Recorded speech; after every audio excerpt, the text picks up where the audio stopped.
Sorry about that, everybody. All right, this is your boy Jay Takashi here to bring you guys another stream, and then today we're going to talk about. Sorry about that, guys, but yeah, we're gonna, like I said, we're gonna talk about our favorite movies, actors, and what movie pretty much is among your favorites. So for today, I'm gonna have some people on today. Hopefully they stop by. If not, then I'll be just doing this solo, and it'll be a much shorter stream. But I'm gonna start marking out my list, and then we're gonna go through like the actors of the movies and just the tier of actor that they are, or we can say what you like about them best. But give me a few seconds. Like I said, we're gonna get started very shortly, and we're gonna knock this out.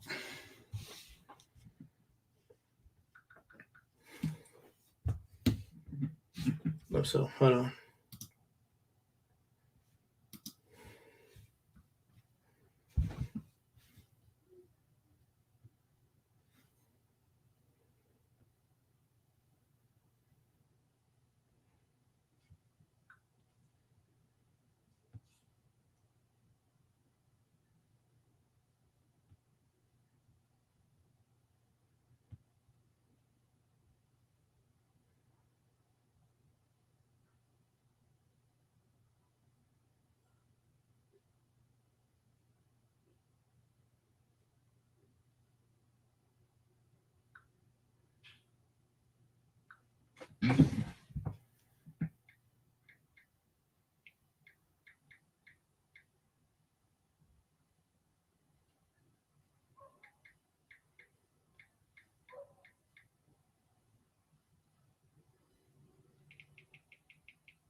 Sorry about that, guys.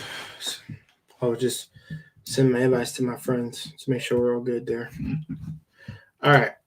So basically, like I said, I'm gonna get around to. Oh, there you go. Sorry, just messaged me. Sorry about that. But yeah, he just messaged me. So he might be coming in pretty soon. But to start off, we're gonna be talking about like literally, like I said, the movies of like what's your favorite, how you resonate with it, and like what just makes you so connected to it. So I really don't want to start this out of him, but I'm gonna go off like at least one of my favorites so far. I'm gonna start with one movie that came out in I think it was 2017 when it came out, if I'm not mistaken. And I think that was the film Kingsman by Matthew Vaughn. And guys, and anyone in the chat, please do correct me because I will make sure to double check when the first Kingsman came out. My bad. I'm way off. 2014. It came out 2014. So I didn't see that movie. I didn't see the movie in theaters, but I definitely saw it at my house, like at least on Apple, because I have an iPad, and I was able to watch the movie from there, and it was a really, really good movie. I'm actually kind of tight. I never saw it in theaters, and you had make sure we always got the name right for some of these actors. So you have my man Samuel L. Jackson in this movie. You literally had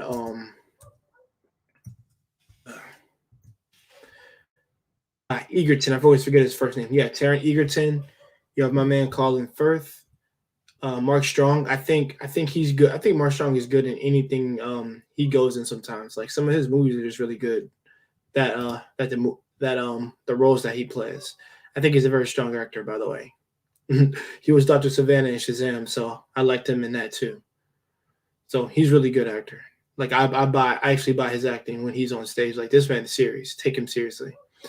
But yes, King, like I said, Kingsman is that it's like another version. I would say like pretty much the comparison would be it would be like an academy to make James Bond as I would see it. I saw it as that when I was watching it, similar to X-Men in a sense, where like all these people, like all these they get all these high recruits who literally are like probably the top of their class or trained or probably like military trained or anything like that.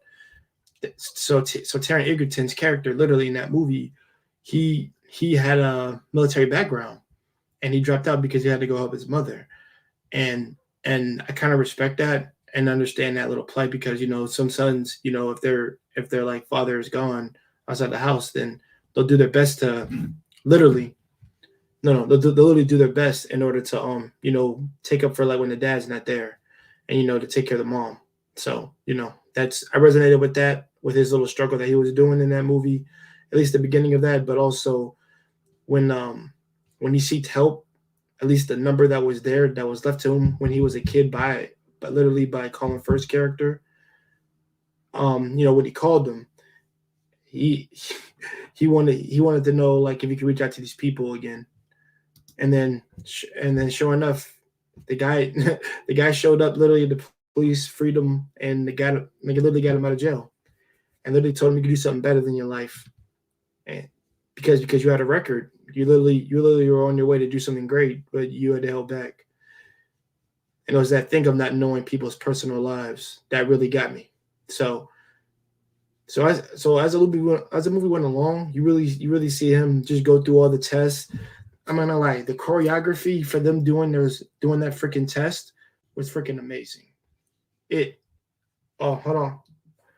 Yo, Mr. Best, thanks for showing up, man. I'm gonna let you in a couple of seconds. I'm just gonna finish with this. I'm gonna let you in, brother. But yeah, the choreography for the freaking scenes of them doing the test were amazing. The dropping out of the airplane, literally when they're sleeping. This is probably the scariest scene that any military man or any person I think in real life can just relate to.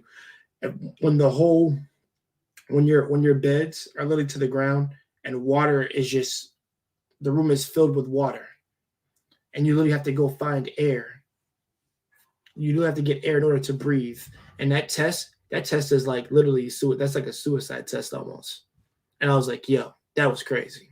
That's one of my favorite scenes in the whole movie. My man, Mr. Best, I'm gonna let you in, my man. Come right in. What's going on, brother? How are you doing, my man? I'm maintaining, man. What's going on? Oh, I'm doing good, man. The movie I was just talking about is Kingsman, the 2014 film with Samuel L. Jackson and Taron Egerton. That was a really damn good film. And I'm talking about the scenery, the choreography. It's so really, really good.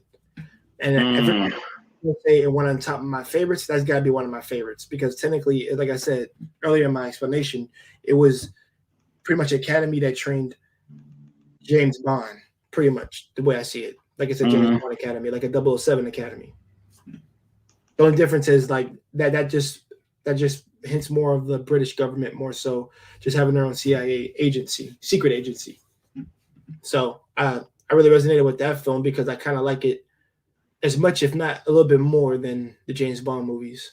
And I am a Bond fan to an extent. I am. So that's one of my favorites. Would you like to throw one out, my man? Oh man, there's a whole bunch. You can see. Wow, as far as movies, like yo, man, trust me, we're gonna be throwing them out and talking about them. Okay, so I guess we can do genre by genre, right? If you want, we can do that. Yeah, let's get it. All right, comedy will be Coming to America. Oh yeah, okay, I'll give you that. But it's funny too. CB4, man. CB4 is a funny movie too. I haven't realized how funny that movie was, but it's hilarious. Yeah, Coming to America for comedy. I would say I also throw the Simpsons movie up there too. That's a funny movie too. Hey, Marcus Rogers, what's up, bro? What else? What else? What else? Okay, so we got comedy, right? Got that out the way. Yeah. Action and adventure.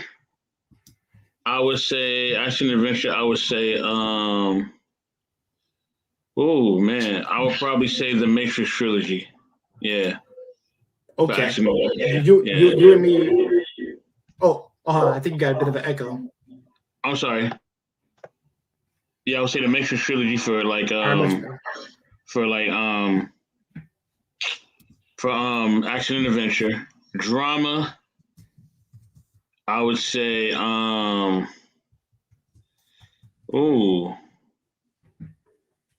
I would say Inception for drama.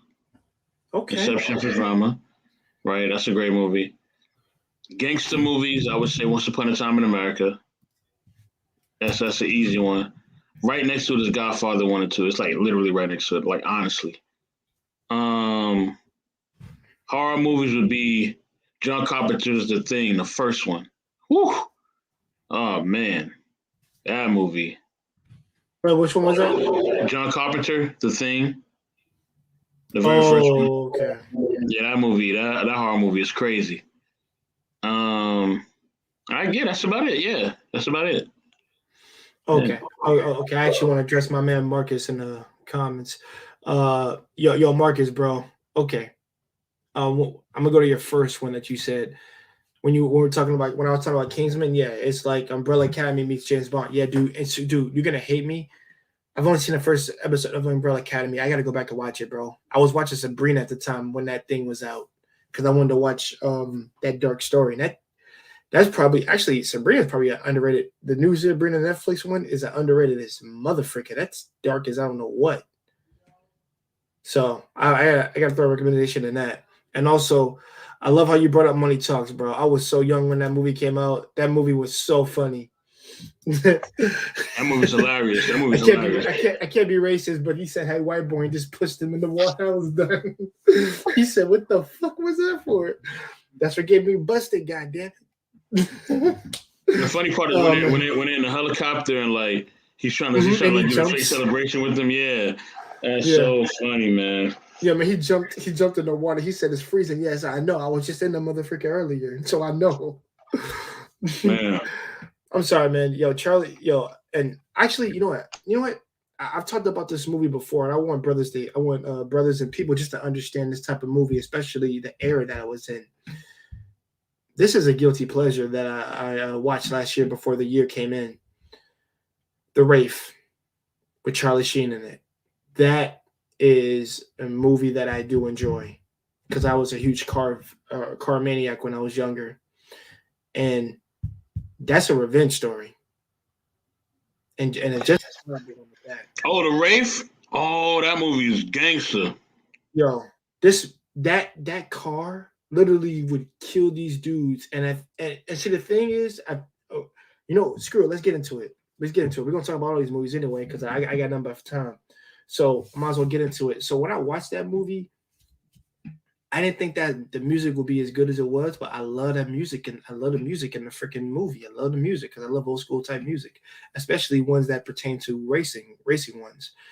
I did not expect this dude to literally be a dead person who literally got freaking killed by some dude, some psychopathic bad boy who literally needs to be killed. Honestly, him and his boys need to be killed for what they did to him and what they did to his lover, literally, because she just basically lost her memory. That I wasn't too keen on because I said I wasn't keen on it because I didn't know what the hell was going on. Like, well, if she killed them, then I want to remember what happened. I'm like, she has amnesia.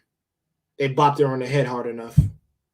I'm surprised they didn't take it further than that, what they were doing. But good thing for mood purposes that they didn't do that. But yeah, man, this dude just came back. He was in a car. He just killed all these dudes. I was like, yo. And I'm like, I don't feel bad. This dude is literally racing. This dude is literally racing them on that freaking track. And he's like just Xing them off one by one. Now, yeah, shouts out to the Wraith. And also because of that, I actually have a new song I added to my phone. Where's the Fire by Tim Freeman, man. That's a good song to listen to. The best scene in the movie to me is when the guy is in the, I think he's in the car shop or whatever. Mm-hmm. He's thinking that he's safe, and he just runs right up in the car shop and blows up the whole shit. Like that joint was. I was like, oh. Yo, I'm not even gonna lie, man. I'm not even gonna lie. The fact that this moon just ran into it and just blew it up to hell, like he killed the other dude. And also, I will say this: no. You telling me this psychopathic dude ain't a little bit scared when this dude literally dropped him at his grave? He literally showed his name, literally ran him off the road, and he ran him right into his gravestone. Mm. And that dude wasn't shook. I'm like, dude, I don't care how tough you are. Anybody would start shaking and getting afraid. Yeah. Mm-hmm. But and I will say this: at the end of the movie, I felt for his brother. He was crying for his brother, and I'm like, that got me, man. Anybody who has siblings or a brother they may have lost or anything like that, with the respect, dude, you'd be crying too because you can relate. Yeah, that movie really tugs at the heartstrings, man. It does, bro. Yeah, it really did. Because I felt for the little brother, man. He's like, wait, that's my brother, dude. Literally, I didn't even know. And the thing is, he said, I'm leaving this car to you, little bro. I ain't gonna tell you anything, but to just know, like this is yours, man. You just gotta take care of him. So, and that's something a brother would do for. I mean, like an older brother would do for his little brother, no matter what race he is. He would do that. So I gotta give Charlie Sheen his freaking merits. I gotta give the girl that played freaking Carrie. I loved her. I liked all the actors in that movie. The only thing, okay, one thing we gotta address that's kind of a little crazy. How's a dude just sniffing chemicals in his body and he's not dying from it? Please explain it to me. Explain that to me. Well, that's the biggest plot hole. Because remember, listen, even though he's a psychopathic bad boy, this man actually has some sense of a brain. He says, "Do me a favor. Stop drinking that chemical shit before it freaking kills you." Well, whether he's a lackey or not, he still don't like. I mean, say what you will about the dude, and I think he's trash. But the one time he actually had some common sense, I'm like, I'm with this dude. For the only time I agree with this dude in the movie is like what he's saying right now. I'm like, dude, get off that stuff. You're wilding right now. I gotta give some honorable mentions too, man. Okay. Another great movie that I love, man, is Hollywood Shuffle by Hollywood Shuffle by whatchamacallit, by Robert Townsend, man. Oh my gosh, that movie is like it's like life, man. That movie, and I also will say I gotta think of I'm trying to think of a documentary too. I would say as far as documentaries, I would say it's a close tie between right, what's the name? Is it what's the guy's name who made Fahrenheit 9/11? It's not Roger Moore. It's oh my gosh, what's his name?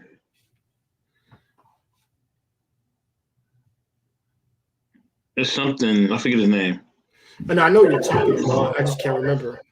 Yeah. Shout out to him because it's a tie between that documentary he made and capitalism is a love story. You know, those are like my two ones. Oh yeah, and Pulp Fiction, baby. Woo. Dude, okay. We can talk about Pulp Fiction. Oh, is that me? I think it's me. I'm sorry. Yeah, I'm back. Good. Okay, so we got to talk about what Tarantino movie is the best movie of all time of all his. Let's get it. I gotta do that. I can't do that because that's so hard. Because dude, it's like a bias. Okay, I'm gonna be honest. It's a bias between freaking. I'm gonna be honest. It's a bias between Pulp Fiction and maybe Django for me. Oh man, and I love Pulp Fiction. Okay, I'm gonna be biased. I'm gonna say Pulp Fiction. I think Pulp Fiction is one of the greatest ones because the dialogue and the interaction. And by the way, so I said we were talking about actors in this. This is us talking about the actors in the movie. I think John Travolta and Samuel Jackson's interaction is freaking amazing. Amazing. Yes, and my man Bruce Willis. And what's my other boy's name? My black brother name. What's his name? Vin Rames. Vin Rhames, yeah, dude, I love him in movies in general, especially in Impossible movies. But this dude, his interaction between Bruce Willis and that, I love that, man. I love it, dude. And the fact that Bruce Willis didn't really talk that much in the movie anyway, he barely said anything. Yeah, he barely said any words. He just did action. That's what he did. He didn't say. Yeah. He just do. Yo, I'm not gonna lie. The fact that he almost tried to run this man over, I was like, yeah, that was crazy. He was like, wait, mother, just ran him over. I was like, whoa. Yeah, he was trying to live by any means, man. He didn't care what it took. Mm-hmm. He was trying to live. He was definitely trying to live. So what's more crazy? This man's still in his suit and not did it, or the fact that he got back up and was still shooting, like wobbling and stuff? Yeah, he was still gunning for him too. Even after all that, man, he was still gunning for him. But then they ran into that shop, and then the whole story changed. You know that, but Tarantino's a master of that, man. He's a master of switching gears, man. Yeah. Ooh, really man. For me, it's a real close. To me, it's a tie, bro. Like I can't even pick one over the other because when I think about it, like, and it's just because of the monologues of the film, bro. Like the monologues in this film. Even though I love Django, right? I love Django. I think Django and Kill Bill to me are his best action movies to me. Like, especially Kill Bill 1. Kill Bill 2 is okay, but Kill Bill 1 and Django are just like phenomenal. As far as Tarantino movies, bro, I gotta say it's a tie between Pulp Fiction and Inglourious Bastards, man. Inglourious Bastards, man, that beginning scene, and then Brad Pitt just puts his foot in that movie, dude. Like, oh man, I think to me that's probably Brad Pitt's best movie. To me. Anybody got their pick, but to me, that's his best movie ever. Okay. I love. Oh man, we're gonna get it. This is gonna be a long stream because shit. You know what? Screw it. See, bro, like I said, listen, there's not really gonna be a little bit of order to this, and there should be, but screw it. I'm gonna start naming out some of my films real quick. And this is unpopular, and people will wonder why a black man would love this film, and understand because he's a graphic designer, and he loves art and scenery. I love the original Titanic. I love the 1997 Titanic movie because that was the first film I watched with my grandparents, and I thought it was, and I have a deep impression when I was younger, but when I got older, I watched it again. I'm like, yo, this is really beautiful, man. This is visually beautiful. The story, the scenery of like the ship itself, the freaking the movement of the actors, the DiCaprio. This is really where he where he first did one of his movies. I've seen him in other things, but this is really where I first got noticed off of him. And I'm like, I think I should keep my eye on this brother because he might be somebody really big one day. Would have thought freaking not 6, but like 10 years later down the line, this man has like been in everything he's been in has turned to gold. I started watching Wolf of Wall Street, freaking Great Gatsby. Don't get me started on that movie. We can talk about those two afterwards. Great Gatsby, The Revenant, freaking Inception, Django. Dude, I can go on. Romeo and Juliet. Dude, we watched that. We actually watched the Romeo and Juliet version in school, high school. They made us watch that. They made us watch that. At least that one. We were digging that one a little bit because it was kind of bit of reports on that, and I didn't care. I'm like, it's DiCaprio. I don't give a damn. I already know what they're like. Yeah. Like this, like the man's an acting genius. And the thing is, I know nothing about his life, which is good. Which means there'll never be a scandal on him. Well, you know what? You have to be able to separate the art from your actual personal life. You know what I mean? Like, you have to. Nobody needs to know what's in your bedroom or out of your bedroom or what type of cereal you eat or, you know what I mean? Like, it's just ridiculous the stuff that people want to know about people. It's like, what about your life? What are you doing? What are you doing? You know what I'm saying? Like, that's the thing. And I think people need to really just, leave people alone, man. Let people be human. And as long as they're not harming kids or animals or trying to kill somebody, I don't really care what they do. You know what I mean? I don't care how many sex partners they have. I don't care about what they choose to eat. I really don't care about their political views as long as it's not trying to harm anybody. You know what I'm saying? Like trying to hold people down. Like I don't care about none of that. Like be you, man. Be you. You know, Same, man. hopefully you can add something to this planet before you're out of here, and you can make us laugh and let's have fun. That's it. I don't care about nothing else. You know what I mean? As far as DiCaprio, I gotta give the nod to Inception. Even though I love Great Gatsby, man, he put his foot in Great Gatsby. Don't get me wrong. And I think, and you know what? I think what made Great Gatsby so great was just the visuals and the music too, man. The visuals were ahead of his time. Like it was just like, Mikey, my echo. Yeah, the visuals and the music was ahead of its time, man. Super ahead of its time. Yeah, I want to say something about the music. Yeah, the soundtrack was amazing. Soundtrack was amazing. Sorry about that. Soundtrack was amazing, man. The Inception, the storyline, the acting, just the whole dialogue, and the fact that not get you didn't know if he got to his goal or not. That's really the thing. Did he make it? You know what I mean? And it just leaves you stuck there. So yeah. Yeah, like for me, Great Gatsby was beautiful visually, but also I think theatrically, really, because the music, man. Oh man, no church in a while. That's one of my favorite songs from that freaking thing. And that's with Jay-Z, my man Kanye. I'm like, oh, that's so good. It's so good. I love the music in that movie. That music with the movie just hit really well. Hit here, like knowing what this man attaining wealth and what he did and what he lost as a result of getting to the top. He lost somebody important to him, and it's one of those things, man. Like I said, you got to be willing to do when you reach a certain. It really spoke to me when I reached a certain plateau.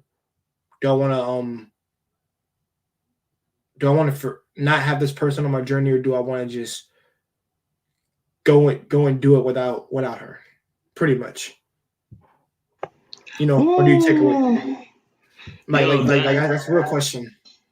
Man, dude, like that's big time because that's what you got to. You always got to ask yourself, like, what are you willing to sacrifice to be at your best? You know what I'm saying? And I think a movie that speaks to that too, because visually, like you were talking about the visuals of Great Gatsby. I'm gonna get to the question in a minute. The visual of Great Gatsby kind of remind me of like Sin City. You know what I mean? Yes. We go. Oh, yes. Sin City, baby. So that's a guilty pleasure for me. Woo, man, that movie is like you talking about hardcore ahead of its time. You know what I mean? And then also, I think the movie that I can relate to a storyline wise is We Own the Night. I don't know if you ever seen that. We Own the Night. We Own the Night. Oh, We Own the Night. Yeah, that's what Joaquin Phoenix. I don't think I've seen that one. Watch that movie, dude. I'm telling you. Listen, you watch that movie.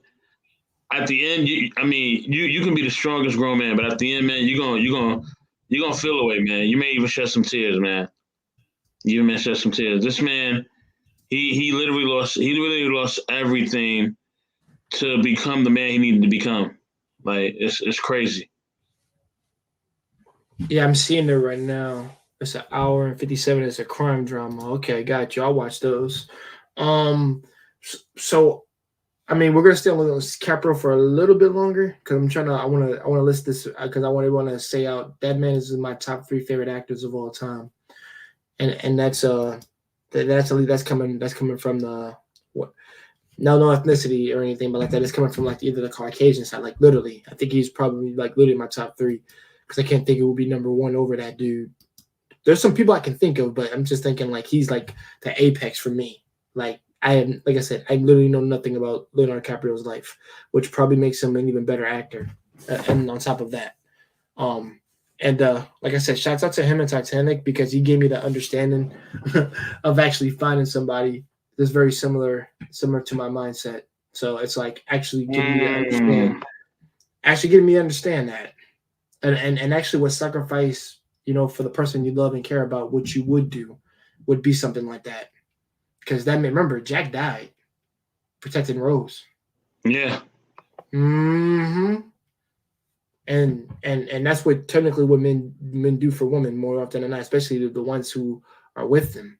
They would do that, and I'm like, yeah, dude, that's a lesson. That's you being a man right there. It's self-sacrifice, but yeah. We got to talk about that too in a second.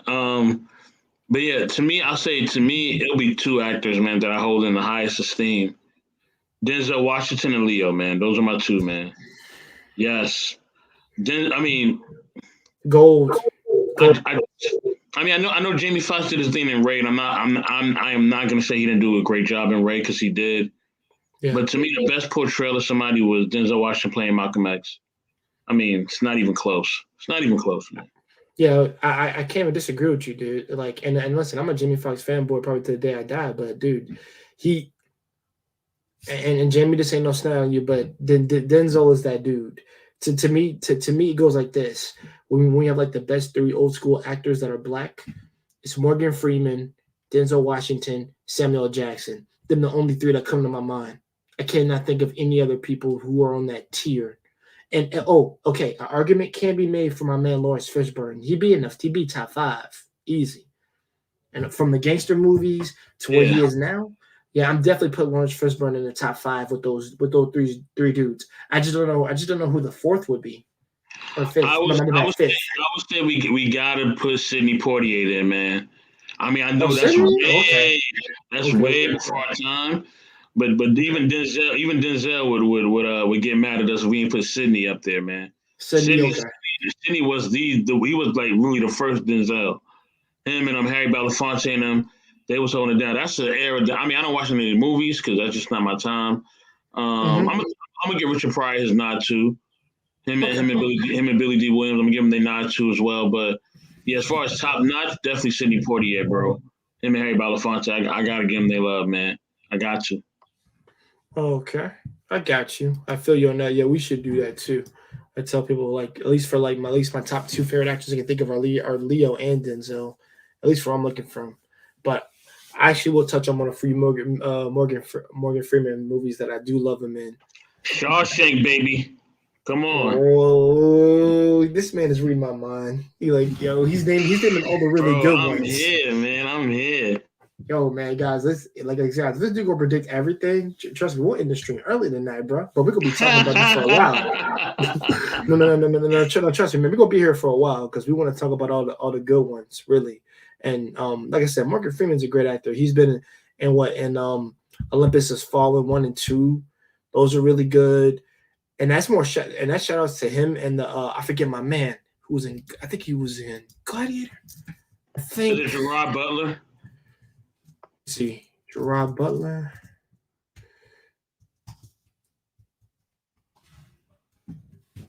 Oh, here it is.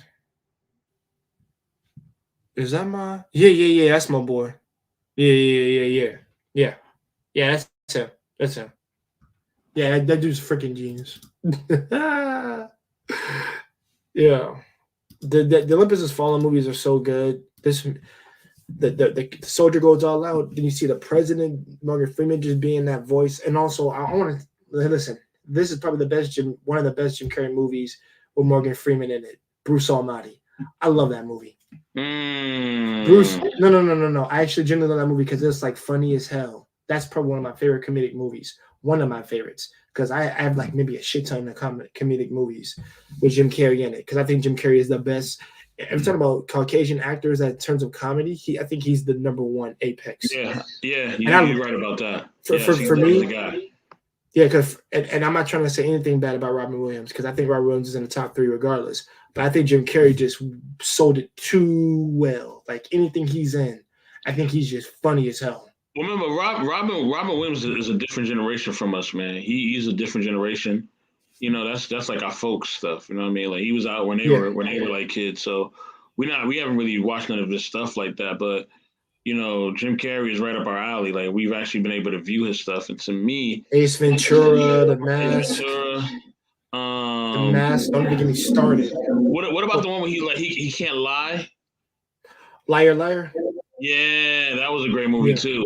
That one and to me, his best film to me would be The Truman Show, man. Oh my gosh, you ever seen The Truman Show? Yeah, The Truman Show. Oh wow, damn, that takes me back. Oh, it's like, yo, is it really? I love movie concepts like that. Like, is our reality really real? I love movies like that's why I love Inception so much because not only does it challenge reality, but it challenges like all of our emotions and how we feel about things. You know what I'm Yeah. saying? Like it really challenges it. Quick question, okay? Because with with the Oculus being out, and all the other things being out, and we probably by the time we're probably old and gray, Inception will probably be a real thing for us, right? More than likely. Yes. Um, with that being said, would you do it? Hmm. Okay, I said this. If I have kids, then hell yeah. Mm, If I had kids and I wasn't married, then yeah, I would do it. mm. But you know that like what you're viewing is not real though. Yeah, I know. And Mm, sometimes you need an escape from actual what the real world is. That's technically what the Matrix is. Let's be real. If we can just make all this crap that's happening in the world right now, would you want to be a freaking battery for a freaking machine and live in that so called virtual experience? Do you want to be Cipher? mm, mm, mm. Wow. Because sometimes it's like I ask myself, I was like, are we already just plugged in already and we just don't know it? Mm-hmm. You know what I'm Oh, saying? It's just crazy, man. yeah. Hold on, wait. Oh, hold on. Kirk.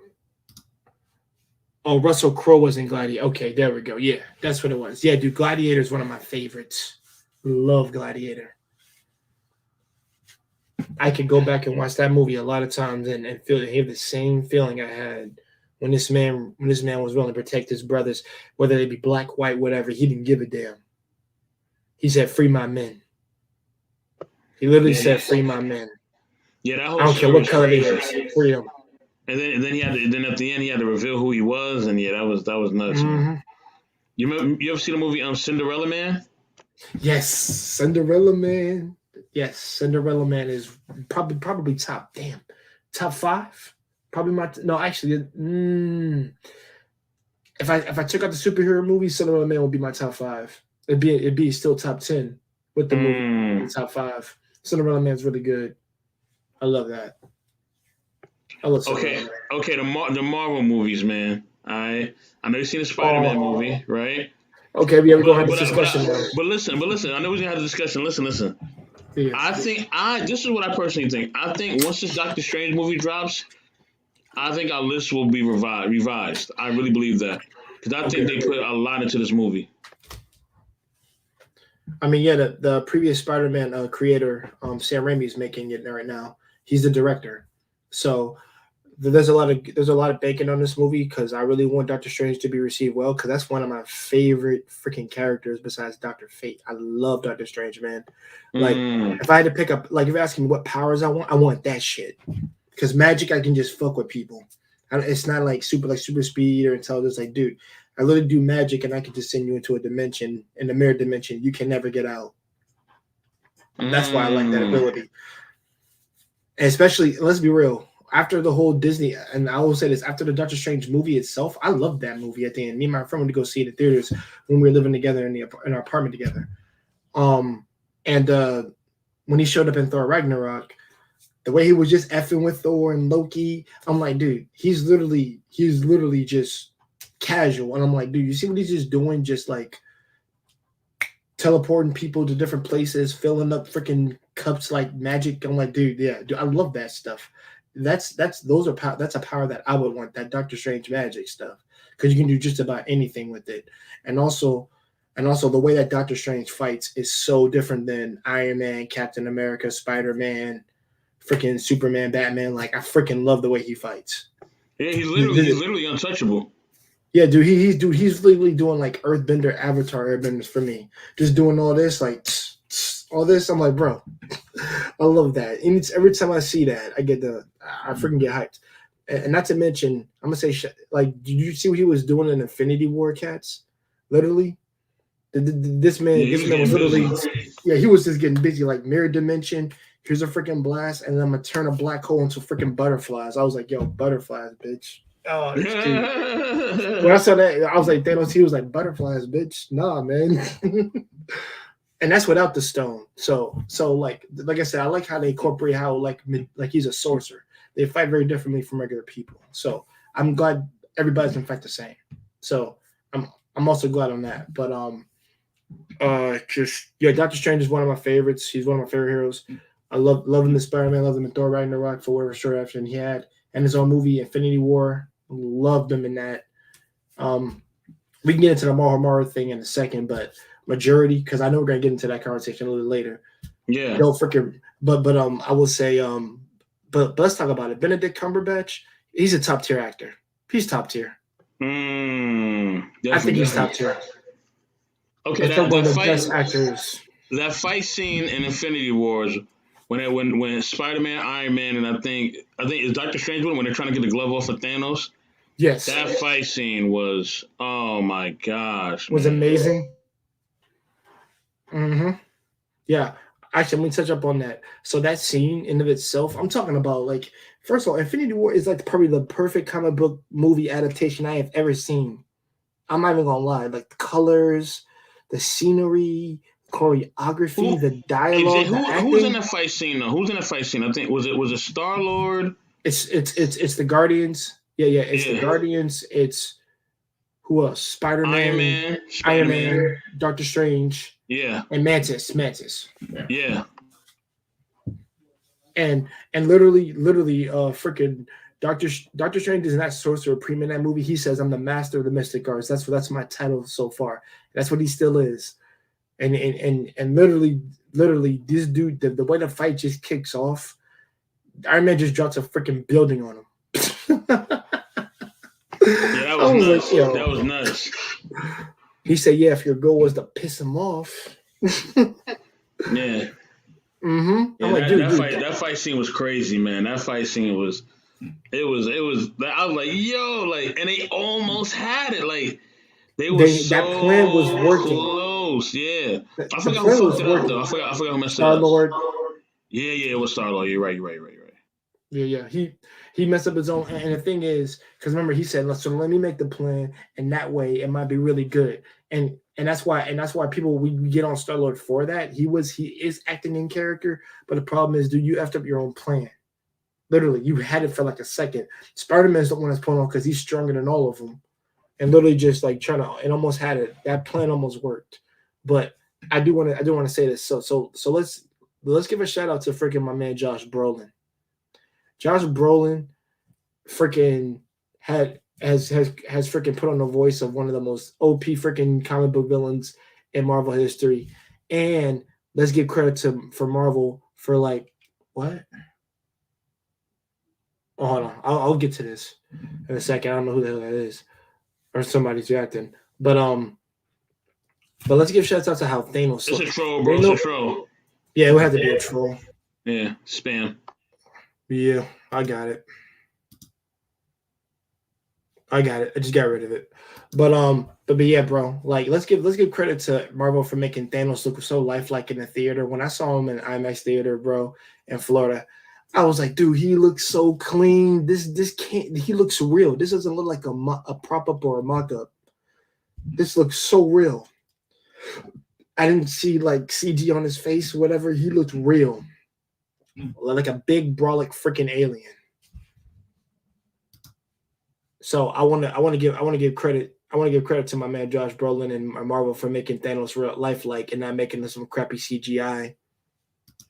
Yeah, they really did. They really took their time with the series, yo. They really took their time for real. Like, you can tell, like, they didn't rush anything at all. Yeah. I think that goes hand in hand with the production and cost. But they had the Russo brothers. I'm going to say this. The Russo brothers are probably one of the best directors ever.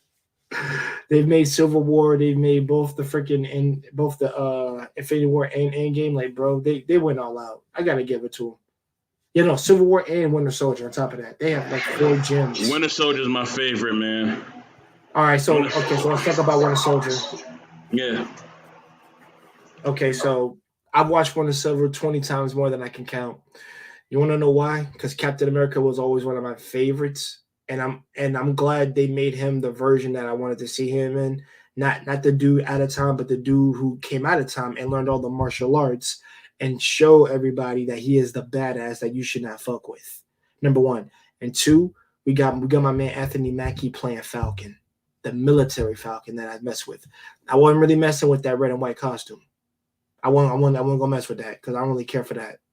That's like some spandex crap that I wasn't a fan of. But like all they did was add like maybe like one person new in there with Black Widow and Captain America, and that Trinity worked. That movie's perfect to me. People always try to make a comparison to the Dark Knight, and I don't know what the comparison is. People are gonna do that as if Dark Knight, as if the Dark Knight movie is like the benchmark for comic movies, and it's not. The only thing that hurts up Dark Knight for me, which I still love, is the Joker.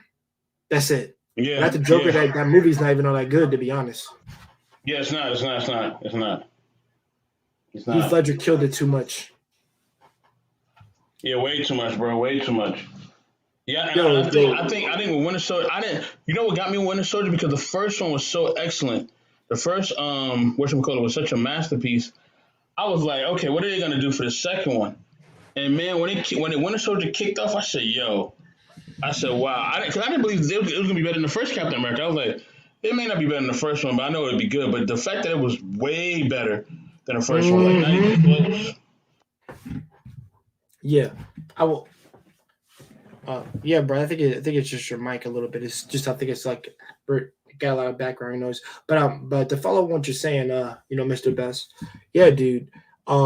They have to be serious with that movie because, dude, I already knew what Winter Soldier was going to be about. I'm like, dude, this is the Bucky story we're doing. Good. Please, just knock it out of the park. Do my man Cap right. Do my man Winter Soldier right. And Falcon was in this. Surprised me with Falcon. Like I didn't have high expectations with Falcon. That's what made the movie better for me when I didn't have expectations. And then he showed up, literally with his suit and shit at the end.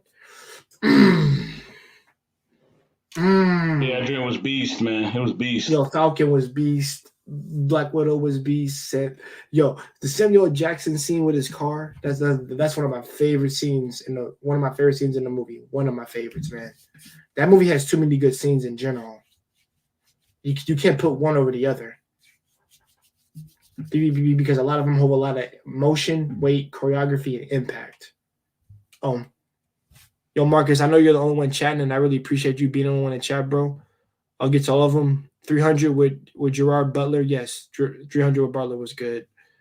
So let me get to his stuff real quick. Anchorman's one of the funniest movies ever. What about the Pharrell? Oh yeah, dude. Or Prime Lawrence. Yeah, Prime Lawrence is funny. Prime Mike does. Patrice O'Neal. Okay, bro, I feel you. A really good guys movie is The Town. I've never seen that, bro. Never yeah, seen that. That is a good movie as well. That's a good movie, yeah. Okay, that's on my list to watch this year. A Bronx Tale. I've seen A Bronx Tale. Bronx Tale is really good.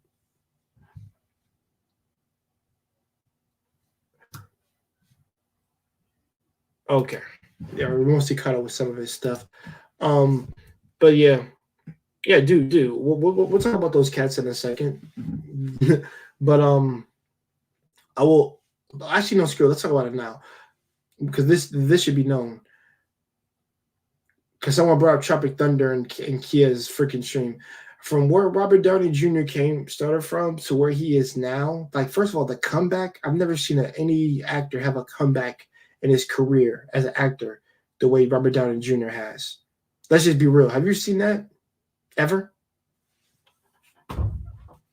No, usually they fall off, man. Usually they fall off after something like that. Usually it's a wrap for them. Mm-hmm. Yeah, you literally fall off. You don't ever come back. You're done. Robert Downey Jr. was like in drugs and stuff, and then he came back. I guess he got sober and stuff. And also, here's a film that people should watch that's not Iron Man, The Judge, with him and his father. Watch that. That is a good movie. That is a really good movie. If you like I said, you have any type of relationship with your father, you'll want to definitely watch that. The Judge is good. And I'm glad for Robert Downey Jr. I'm glad for him and his, from his family, him what he's doing. I'm proud of him for coming back. It's really good that he did that. Cause trust me, whether you're black or white, you're not ever bringing you back once you have felt once. So I'm really proud of Robert Downey Jr. what he's done, and he's gonna be talked about in a good light. He really is. And shout out to my man Chris Evans. Chris Evans has been in a lot of funny shit when he first started, and people never gave him really shit about it until he got took on the big role of Captain America. Ain't nobody gonna say shit about him now. I don't think anybody was saying anything about him because remember because people of all the flack Ben Affleck got about being Daredevil. I'm surprised nobody gave him any flack about freaking the Human Torch.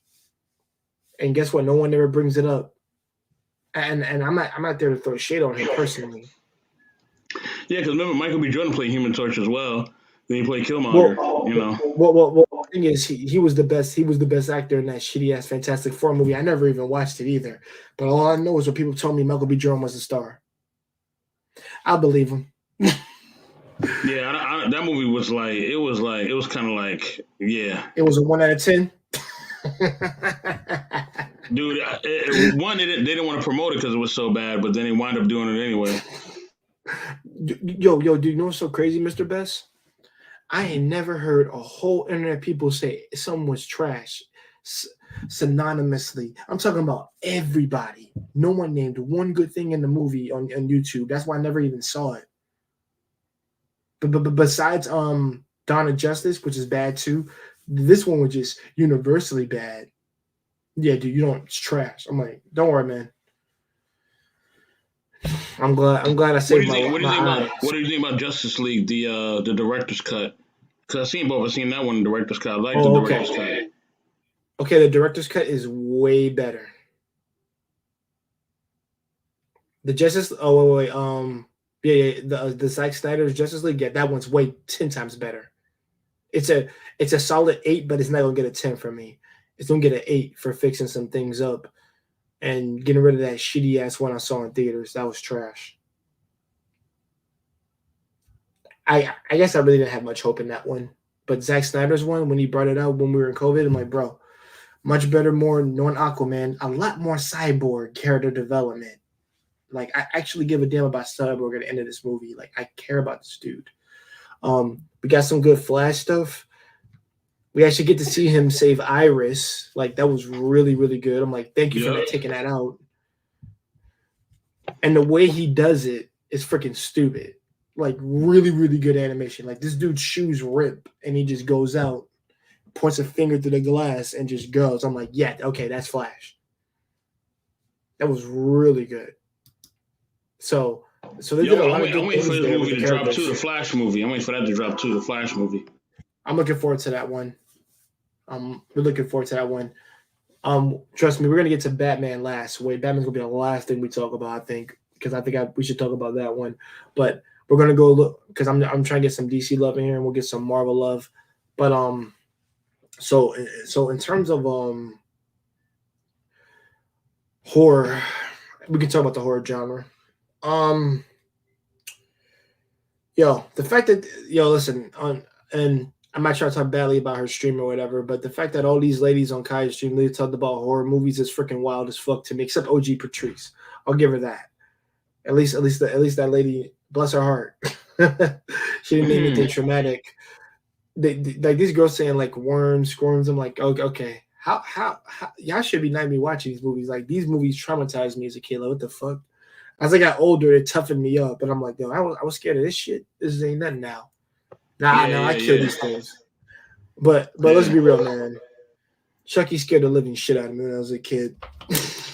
I ain't gonna lie about that shit. Now I laugh at it. All of them. All those movies were scary because we were kids. You know what I'm saying? Yeah. Jason didn't really scare me. Jason just had a hockey mask. Jason was cool. I love Jason. Hockey mask, bro. And I was a fan of hockey at the time too, because of the by the way, I'm gonna insert a movie literally from the hockey mask. Mighty Ducks. I love Mighty Ducks. Oh, I love that movie too. I love that movie. I ain't gonna lie, man. Oh, that actually, my friend said, "Did you become a hockey fan off of Mighty Ducks?" I was like, "Fucking right." Yo, man. My friend asked me, he said, "Do you think a knuckle puck would actually work in the game?" Hell no. There's not enough time. Because I want to. I'm not going to detract the stream or anything, guys. But I need people to understand when you're playing hockey. People don't actually know how fast pace of a fucking game that is. Those boys be moving on that damn ice. I've only been to like 2 games since I was a kid. And I remember how fast these cats was going around in a circle. It ain't nothing like how the movie portrays it. They move, but they don't move anything like that, what you see in the actual game. Them boys be moving. That's a fast-paced game. So, yeah, man. Mighty Ducks is my childhood movie, one of my childhood movies, like probably top. It's most likely in the top 10. I can't take that out. I can go back and watch that for nostalgia purposes and for childhood reasons. So shout out to the Mighty Ducks movies, all 3 of them, love them. I do want to ask you a gaming question, but I do want to stay on a subject though. Oh no, go ahead, ask me. Okay, and I don't know if you do play GTA. I don't know if you do. Okay, you do. Okay. I haven't played in a while, but I've played GTA in general. Yeah, I am waiting because I did buy the trilogy over the like Christmas time. I haven't finished it yet, but I'm really waiting for that GTA 5 reboot, man, for the PS5, man. I'm like March can't get here soon enough, man. That comes out and Batman comes out. Like I'm just like stoked, man. I mean, might as well talk about, since we're talking about, when I talk about Batman, but a person that relates to Batman. I am really, really pissed off that these bastards have pushed back Morbius, because I was looking forward to it this January, and you bastards have taken away something from me again. Now I'm not even hopeful to see that shit again, because you guys keep pushing it back. Anytime something gets pushed back like that New Mutant shit, trash. So now, I'm better off not seeing it in theaters. I'm better off seeing it in freaking probably at the comfort of my own home. So I just want people to know that my little hype has died out now, and I was a big advocate for that movie because I want to see Morbius, because Morbius looks so interesting to me, and you guys are probably gonna fucking butcher it up now, just to put Andrew or Tobey Maguire in that shit. That pissed me off. No. Well, they got to keep it with the whole multiverse storyline, though, because no. Oh, go ahead. Because they got introduced. I mean, they already introduced Kang the Conqueror already, and whatchamacallit and Loki, but now they got to go full fledged with it. So yeah. I mean, I get that. It's just that you pushed it back once because of COVID. Now I push it back again. It's shit. Like, after promoting January, and then now we got to push it back again. I'm like, no, fuck that. Like, whatever, just add it in there when it's done. Like, put it in credit scene or something. That don't mean shit. I just hate when y'all do that. Oh, we didn't expect no way to do good, so now we got to go back and edit this shit. I'm like, really? And that was the same problem with the first Suicide Squad movie, that trash. Because the original script is vastly different from that shit that you saw in the theaters. Because I'm gonna tell you right now, I'm really curious what was in that script, that original one. Because I'm thinking there's probably nothing bad about it. It probably wasn't anything bad. They just probably went back to reshoot it. Yeah. Because it looks really good, though. I seen the visuals. It looks amazing. Yeah, but the second one is a lot better. Way better. Now, that one I did watch. That was good. If you have HBO Max, I watched that damn thing. That thing was really good. The second one's way better than the first. And by the way, I would not buy Will Smith as a freaking assassin. Never bought it. He was in cosplay. Yeah, he literally was, bro. He literally was. I'm an anime expert. I know what cosplay looks like. That was terrible. Dude, you ever seen what's the name of this movie? What's the name? Prometheus. Prometheus. Okay, man. Yes, I've seen Prometheus.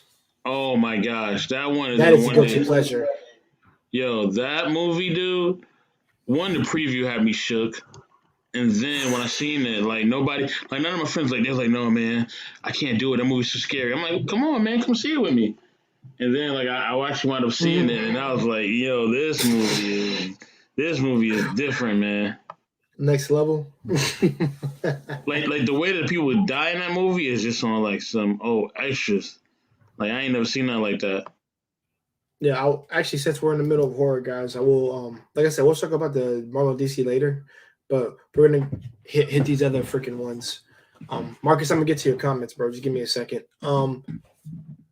So I gotta name out some old movies that were probably horror for me. The Mist. I used to watch that. That's a great I movie. watched The Mist and The Fog, which is so crazy because there's one called The Mist and The Fog, and that's Yeah, the one. both I are think good. The Fog. Yeah. The Fog is the one with Tom Welling, and The Mist is with I forget his name. He's the main guy leading the movie, and I didn't expect The Fog to turn out the way The Fog did. I did not see that. Mist, I kind of knew where it was going. Fog, I did not see that at all. I was like, what the freak? Okay, like it just took an unexpected turn, and they just speaks to me. Like to me, those type of movies remind me of Children of the Corn. That shit. Those movies. I'm like, yo, I don't give a damn. Anytime a movie is called Children of the Corn, yeah. Make sure you got some. Actually, fuck it. Make sure you got something to clean your eyes out with. So Yeah, Children of the Corn is that's some other like shit. yeah, that's like some cult type stuff. Like what? Mm-hmm. Like what the hell? You know movies like that to me? Pet Cemetery, man. Pet Cemetery, yeah. Yeah, Pet Cemetery is different. Yeah. I'll definitely get into that. And let me see other horror films. I said I like the majority of the Jason movies. The funniest Jason movie is Jason Goes to Manhattan. That's funny as fuck. Yeah, that movie is hilarious. Yo, the boxer dude. Yeah, he was rocking him for a minute, but then He was like, boom, boom. Jason one hit. That's all it took. He one shot. Yeah, one shot, he was out of here. Mm-hmm. He was like, yo, man, I'm about to like just box. I was like, okay, bro. At least he's trying to fight. At least they didn't make him like a clown. I'll give the black man that at least. That's the only thing I'll give him. At least he didn't run away like a little clown and get killed off the way he got. Like sorry. I'll give him that. At least he tried to fight back. But that was a stupid bet. But it definitely was. That was a good, yeah. But at least with the Jason, I think my favorite Jason movie is the one with the psychic girl. When she dropped the house on his ass. She dropped the house on his ass, bro. That was wild, man. I was like, okay, he should not come back from that. But like, dude, this king came back from lightning, so I'm like, I wouldn't be surprised if he's still alive. Yeah, man, that one was it was next level. Yeah, that one. Yeah, it was really good.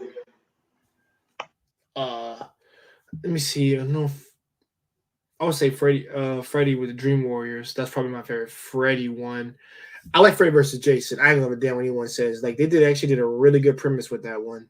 And I'm like I said, as much as those were the top horror characters that had like the best franchises. And I was going for Jason. And he won. So I was happy. I was like, yo, I'm a Jason fan, bro.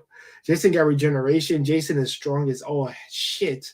And he finds innovative ways of killing people. And he doesn't talk at all. He doesn't talk at all. He doesn't talk at all. He just does shit. And he's super sneaky too. Mm-hmm. He sneaks up on motherfuckers quickly too. So they, like I said, the way they did that movie was really, really good. And yes, everybody, just like in Kaya's stream, I would say Kelly Rowland is hot, no matter what role she's playing. Kelly Rowland over Beyonce all day of the week.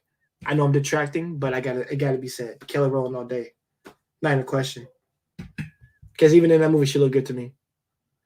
But yeah, like that the way they fought, the way they showed Jason getting knocked around in the dream world like a freaking pinball, I was like, yeah.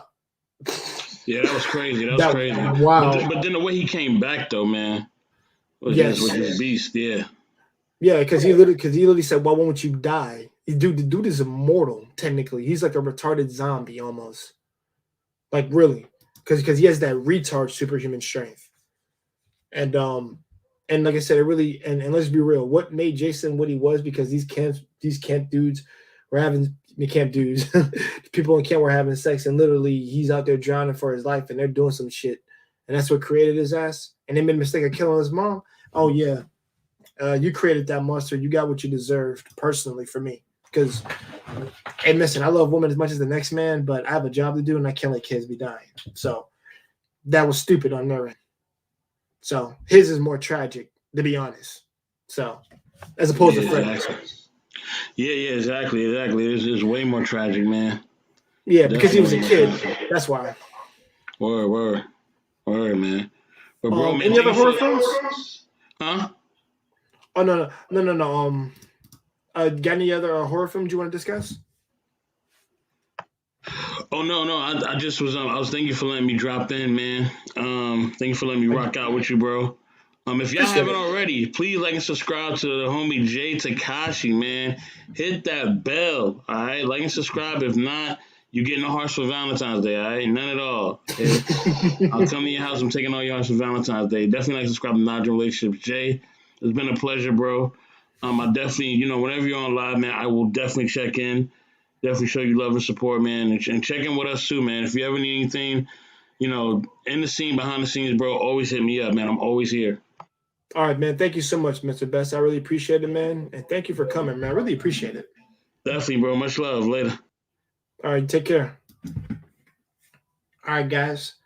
The stream ain't gonna be cut short. I'm gonna go on for 20 more minutes, and then if my man Marcus doesn't stop by, because I really want to get his input on what his favorite movies are real quick, and then we're gonna put some of this in.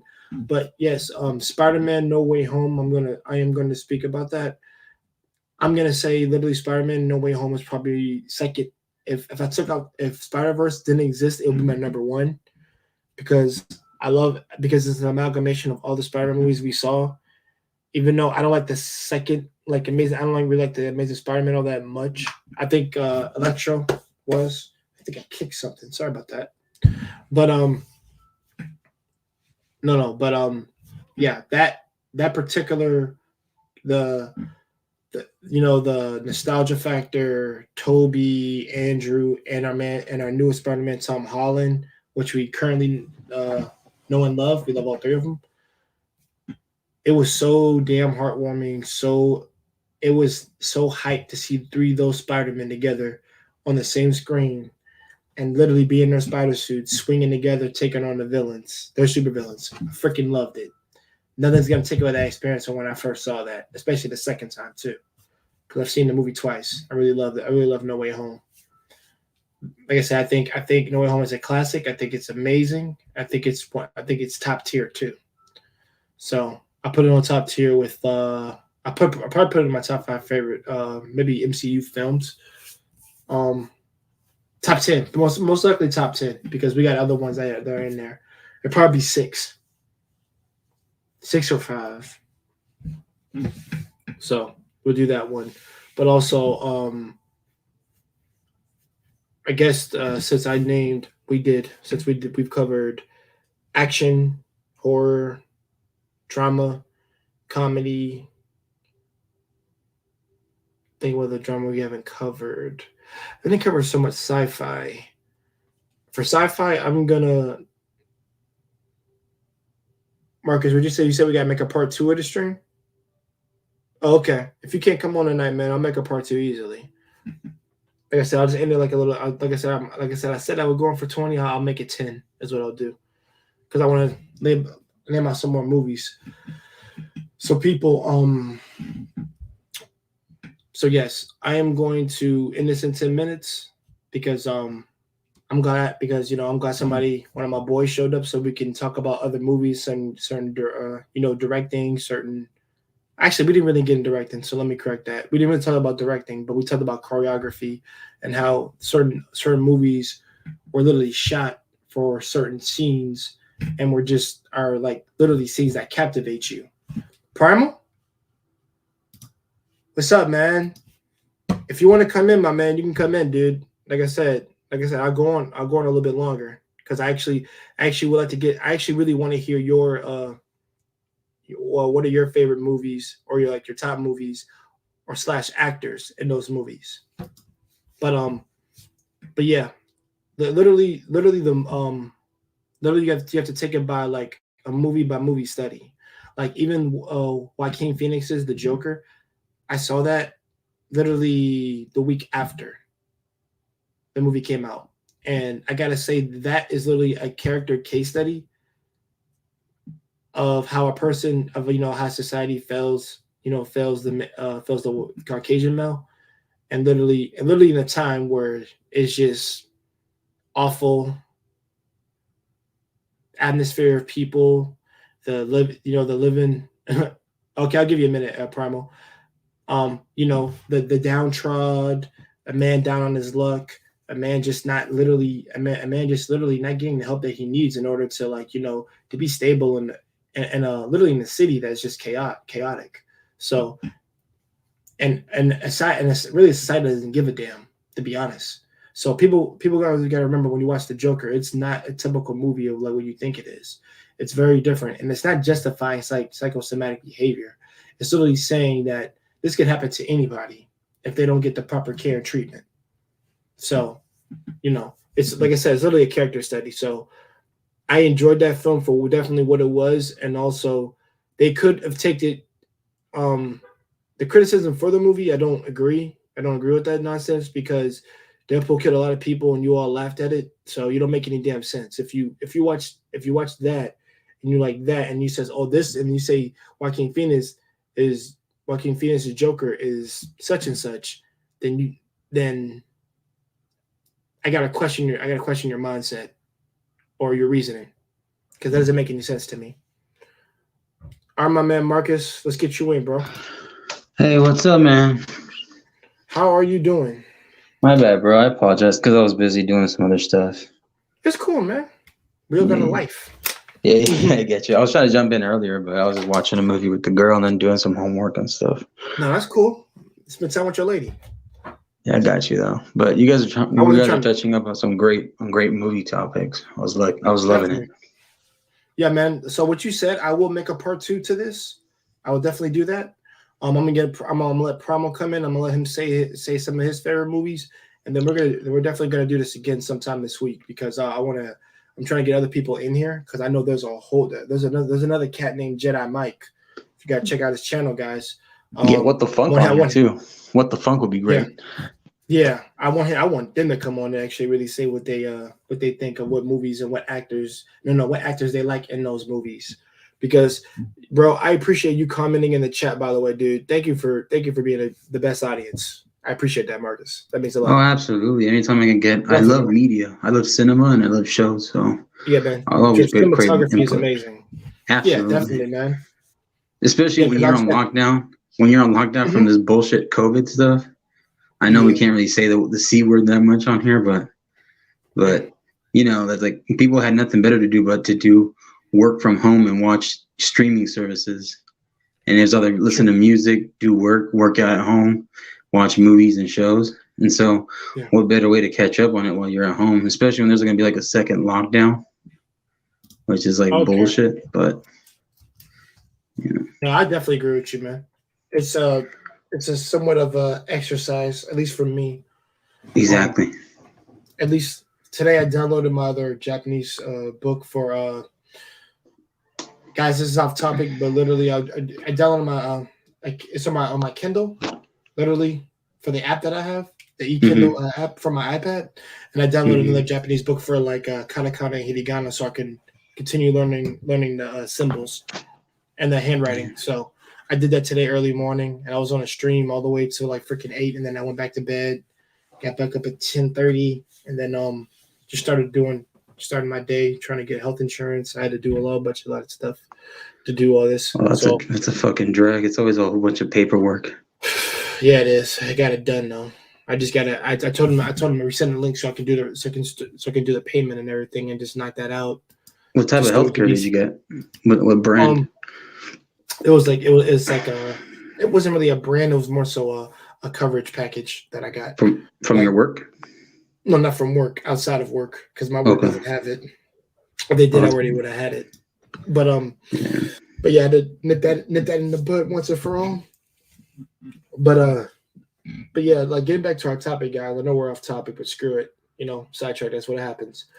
But yeah, I was explaining the Joker movie, and I'm telling them, but like, and then I said my 2 cents on it. I literally said that movie is a case study, and it's different from your stereotypical movie that you saw, and I still enjoyed it, even though they could have went.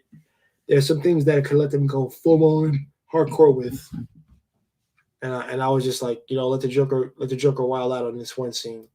Once they did that, it would have been great. Yeah.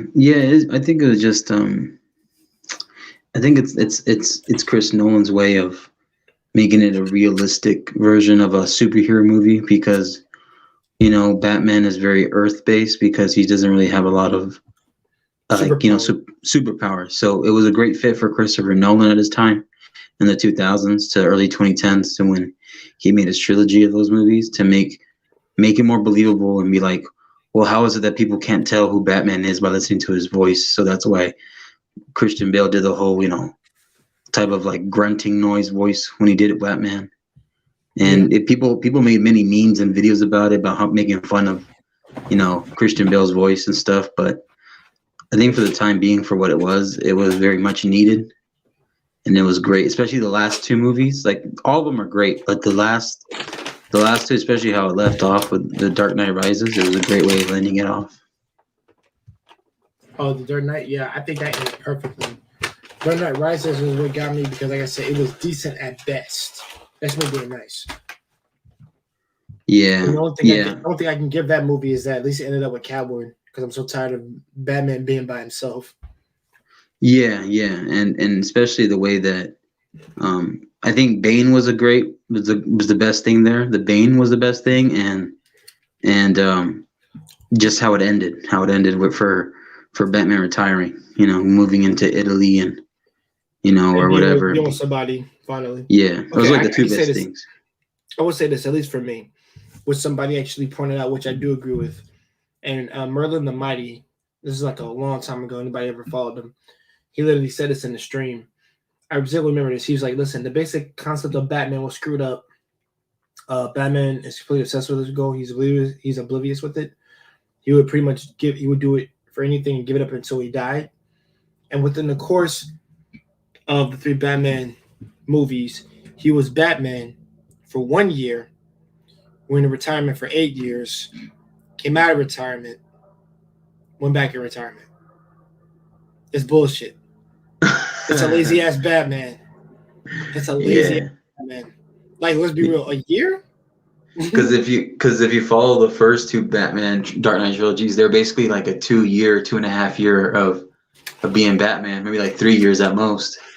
And then I'm talking about from the time he put on the suit to when he started until like when Joker ends, this dude goes into retirement. I'm like, really? Yeah, that's what I mean though, because from the moment he did Batman Begins to the end of Dark Knight, it was basically like a 2.5 year, 3 year career as Batman, and then he retires, and then he comes back for about give or take training within a year, and then he's hurt, and then he goes back to retirement. But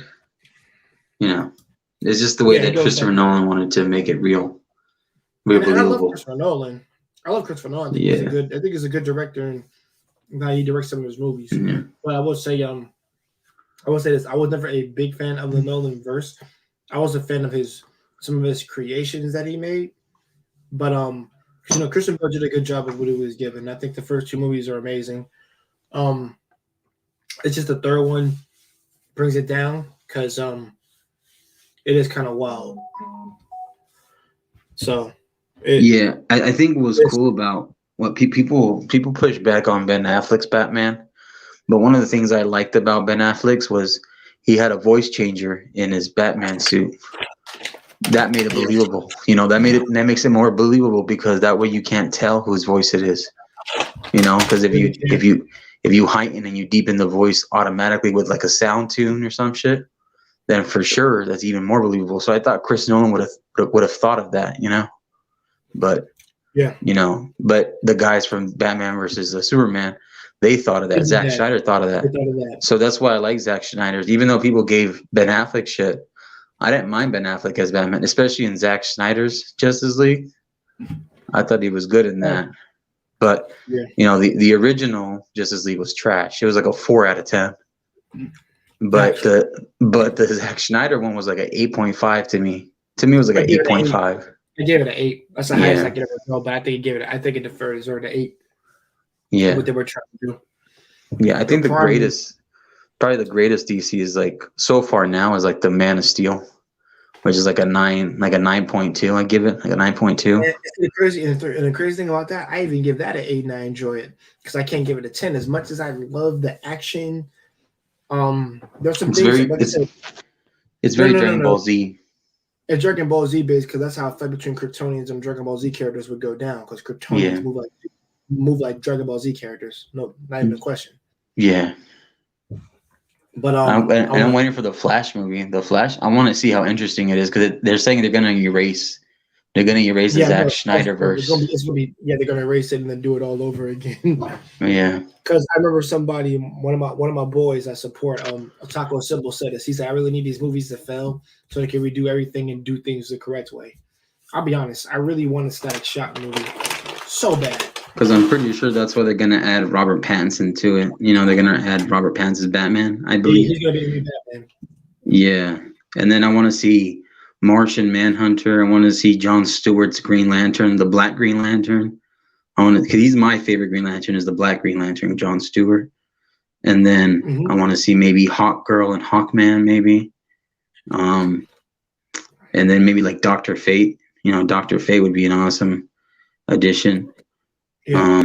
And then I don't know, maybe seeing like Kid Flash, maybe some Nightwing in it, and eventually, stuff like that. Right. I also want to see Captain Atom. Captain Atom would be great. Captain Atom, and then so he's kind of like he's very powerful. Like even Superman has.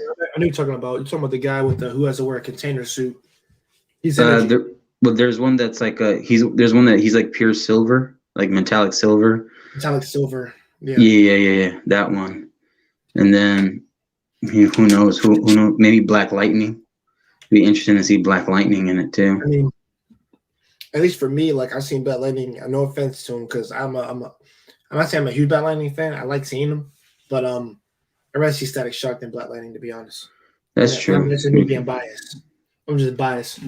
Yeah, because I grew up watching Static Shock. I'm admitting that I'm biased right now, guys, because like Static is just so much cooler than Black Lightning for me. Yeah, because Static Shock was like he's kind of like a young new Spider-Man, but for the DC because he was so hip and cool. And I used to watch his cartoons when I was a kid. Yeah, guys. Back in the day.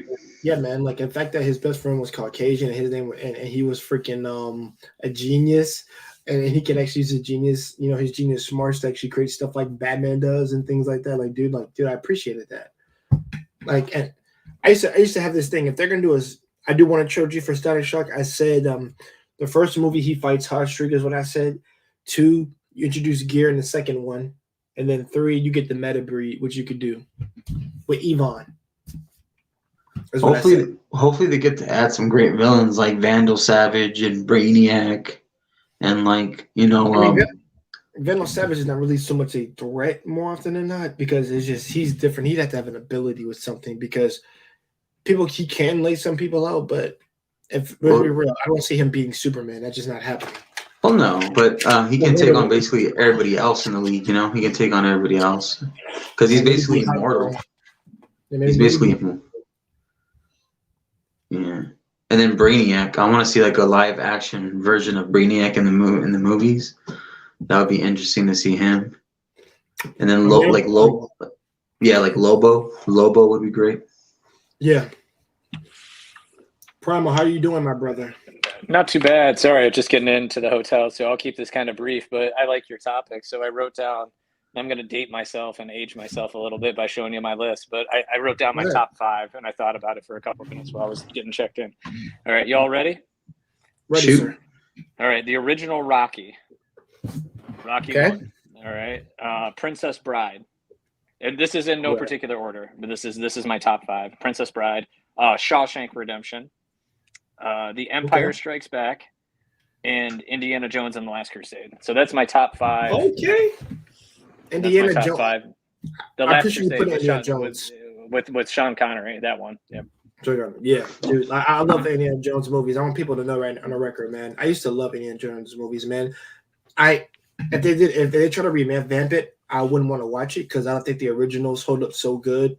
And that actor was so damn good. He can just come on. Oh, Jedi, you're here? Oh God. Yeah. Yeah. Even them doing the Crystal Skull one kind of felt like a bit of a miss for me. I could have just left it with the originals and just been like, hey, this is good. I like it. I mean, I'm glad they brought Harrison back, but I felt like it was definitely a cash grab. I'm still thrown off by the Princess Bride. I'm kind of thrown off by that. That's a classic That's movie, classic. man. That's a classic movie. That's a classic. Yeah. If you haven't watched it, you need to. Carrie Ells is amazing in it. Andre the Giant is amazing in it. With the guy, you know, my name is, you know, whatever, Hugo Montoya, you killed my father, prepare to die. Like that's just like a epic. Yeah, like the man with 6 fingers on his left hand, right? Like these are classic things. So and it has romance, it has sword fighting, it has, you know, political drama. It's got like it is an amazing movie. Like just it ticks all these boxes. But you know, go ahead. Oh, go ahead, Jedi. Thanks for. Oh, first of all, Primal, thank you for coming on. I appreciate it. And my man Jedi Mike, thanks for showing up, man. Yo, give me the list of your movies that you love, and we can all discuss them. Yeah, man. First of all, nice to meet you guys. I think I've probably seen some of you guys on the platforms before. I know you, Jedi Mike. I know you, brother. Mike knows you. Yeah. Jedi Mike. Yeah, reviews, news, and truth. That's why I do. I do movie reviews as well on my channel and everything. And when I discovered Jay here, and I was looking at some of the content here. I like yeah, man. We think alike a lot, certain things and stuff like that. So, but yeah, man. So. To give my kind of my criteria in terms of films that impacted me, it's actually weird because like I don't really have a taste, but it's just like I also look at films that like I view films for the Oscars, I review films that are indie films or and everything. But there's several films that kind of like that have been influential to me. Wow, and I'm guess that's in terms of the question that you're asking me. Number one, by any means, I cannot discount this, and even though the December we had like a 20-year culmination of this, but nothing to this pair. Like what was one of the most influential films of my life was the original Sam Raimi Spider-Man 2, right? And to me with that film, that made me just a comic fan. That made me a film fan in general. And to a point where the story of that, take the whole comic book aspect out of it, it almost mattered. There was a good story about Peter Parker, right? And what I resonate with in multiple stages of my life, right? As I'm watching now, I'm in college, watching when I was in high school, watching when I was a kid. I still resonate with the story, and it felt it was a coming age story in that film to this day. To me, I feel the film is timeless in terms of what the themes that they were presenting in that, especially when it comes to Peter, whether he's talking about do what is right, we have to give up the things we want the most, including our dreams, right? And talking about the certain things that as much as I invest in terms of education, the way I communicate with people, what I study, whatever, intelligence is not privilege, is a gift, right? And use it for the betterment of mankind. And that's what Yep. So, and I get that as a kid, and I didn't even know what that meant to me to this day. And is it just me or did everybody else freeze? No, I think it was you, man. I probably okay. the hotel. No, that was me too. Primal, I understand you because the same thing happened to me right now. Okay. Did you hear what I was saying? I heard what you said. It's just that the screen froze. I was hearing what you're saying. Yeah. Oh, okay. The screen froze. Mm-hmm. Oh, okay. But that was one of the films to me. Secondly, I gotta say, what other film? Always to me it was Star Wars: Return of the Jedi for me. I know people say it's Empire Strikes Back, but I said for me, I said Return of the Jedi was kind of more influential, just in terms of, I don't. It's kind of weird. I don't put. It's like Empire and Return of the Jedi to me. It's like I don't really see them as separable. I understand people kind of make the Empire Strike Back as the most definitive sequel to anything, which they right in terms of the ending, but to me, in terms of the story, like those second two films in the trilogy to me would make it significant. But with the culmination at the end, uh, with Luke, with Vader, relationship between him, Luke and Leia, talking about him coming to to his own as a, you can say, possibly Jedi Master, but also in terms of who he was in New Hope, and now him being the guy who just want to be a pilot to now being one of the saviors of the galaxy. It just, to me, I felt like as a kid that was very influential to me. But yeah, and then lastly, I say one film. To me, I still to this day is one of my favorite, most underrated directors of all time, Christopher Nolan. Inception. Ooh, yeah, good one, good one. Yeah, Inception. That was a groundbreaking movie. Yeah. Really was. Yeah. To me, I felt that because what the film in terms of concepts, about what dream within a dream, even though the whole, but the doing Doctor Strange before Doctor Strange was Doctor Strange, thing, right? Yes. Right. But what in terms of things they were doing there about talking about certain access points in your memory, the mind, also like talking about what is real, what's reality, and That's what I was also gonna say. Yeah. those things that you get, because in those concepts, I love films to make you think, but it also is to like not confusing in a way. It challenged me to actually do more further, the not just rewatching the film, but it's also having more inner dialogue in my head. Those films, I felt, to me, was that came out 2010. That to me was, I felt, really one of the most influential films. But there's many others, but top three, those three. I like that. Okay. And one sticks with me too, because you felt like you walked away from that movie and you were asking myself, am I dreaming right now? Is this a dream? Like you like questioned your own reality after watching a movie. Like that's the power of that movie, which I think is very impactful. Kind of like The Matrix, right? Like that could easily get tossed up on this list of, Yes. what is reality, right? So And those are important movies. and I'm debating Definitely. whether I'm going to drop my review of Resurrection, Okay. because I have Everybody, mixed. yeah, Go yeah, I ahead. never saw it, but I already know everybody told me. My man Marcus started giving a heads up that I shouldn't see it because for me, I've said this right now. I never saw the trailers to any of that new one, and I was never really interested. And the thing is, because I think it ended off perfectly the way it ended. Because I think that because like whenever they try to do a fourth one over the third one, I'm not a fan of that. Now, granted, John Wick is a little different because technically his story isn't over yet. Right. Now, So I will say this, because I probably, I got your contact info, whatever. 'Cause I might do a review on this on my channel about but mhm, because I did a semi review and rant, and on my like 4-hour live stream where I recap 2021 at the end. mhm, But it felt to me like, and not to give anything away, but you're absolutely right. But if you actually understand anything, like, to obviously the biblical references in the film, obviously, Neo being the Messiah figure, but what you see in Resurrection is like, okay, I get it, but I don't see them doing any film past this film, right? If they're trying to make another trilogy, I don't see this happening, at least for me. But you're right. And The Matrix is another thing. I could add that on the list, but I'll put the whole trilogy up on in terms of in that list in terms of added like a fourth influential film, because to me, regardless, you look past all the, everyone always talk about the first ones, right? But I don't like, to me, when I was a kid, me and my dad, and like he would flip me up in the living room when we're doing the dojo fight between like Neo and Morpheus and stuff. When he was teaching me how to swim, he would say, "Hey, no one makes the first jump," all that mess, right? mhm, Right. So, but to me, it was a completion of terms of the story. What the Wachowski siblings, what they did so beautifully, but I not only with the action, not only with the music and score and all the stuff they did. To me, like I said, it's those films I can go back, any of them, rewatch it. This film was, mhm, I had honestly had to pull teeth, like, okay, what, like, I'm waiting for like the secret sauce of like the fan, and yeah, they can have some nostalgia in it, but with the stuff they were trying to do, it just like, it felt very Matrix light. It's almost like it felt half of a film, and I'm like, well, crap, you had half of Wachowski to do this. So I mean, of course, but what they did here, the action, which is, regardless anything what you say, the choreography of what they did in the Matrix and the original prequel series with the lightsaber fights, they don't, to me, they don't compare, right? Um, the fight mhm. choreography, right? But in this film, they didn't, like, I know they're older, but still, like, I felt they didn't have the same fight choreographer for this film, and it was very known. Like, you could tell, Yeah. like, yeah. Nah. If you had to, and not to give anything away, but if you had to put it on like a 5-point scale, would you give it like a 2 or a 3 compared to a 4 or a 5 for the originals? Yeah, because I'll say that because it's not a bad film. Like this film, I'll say, because this film got a lot of things about the whole like it's wokeness and all that stuff like that. And I'm very observant when they do that, and I'm like, hey, Thank you. Exactly. I'm like, Marcus what the said hell the are you same talking thing you about? said.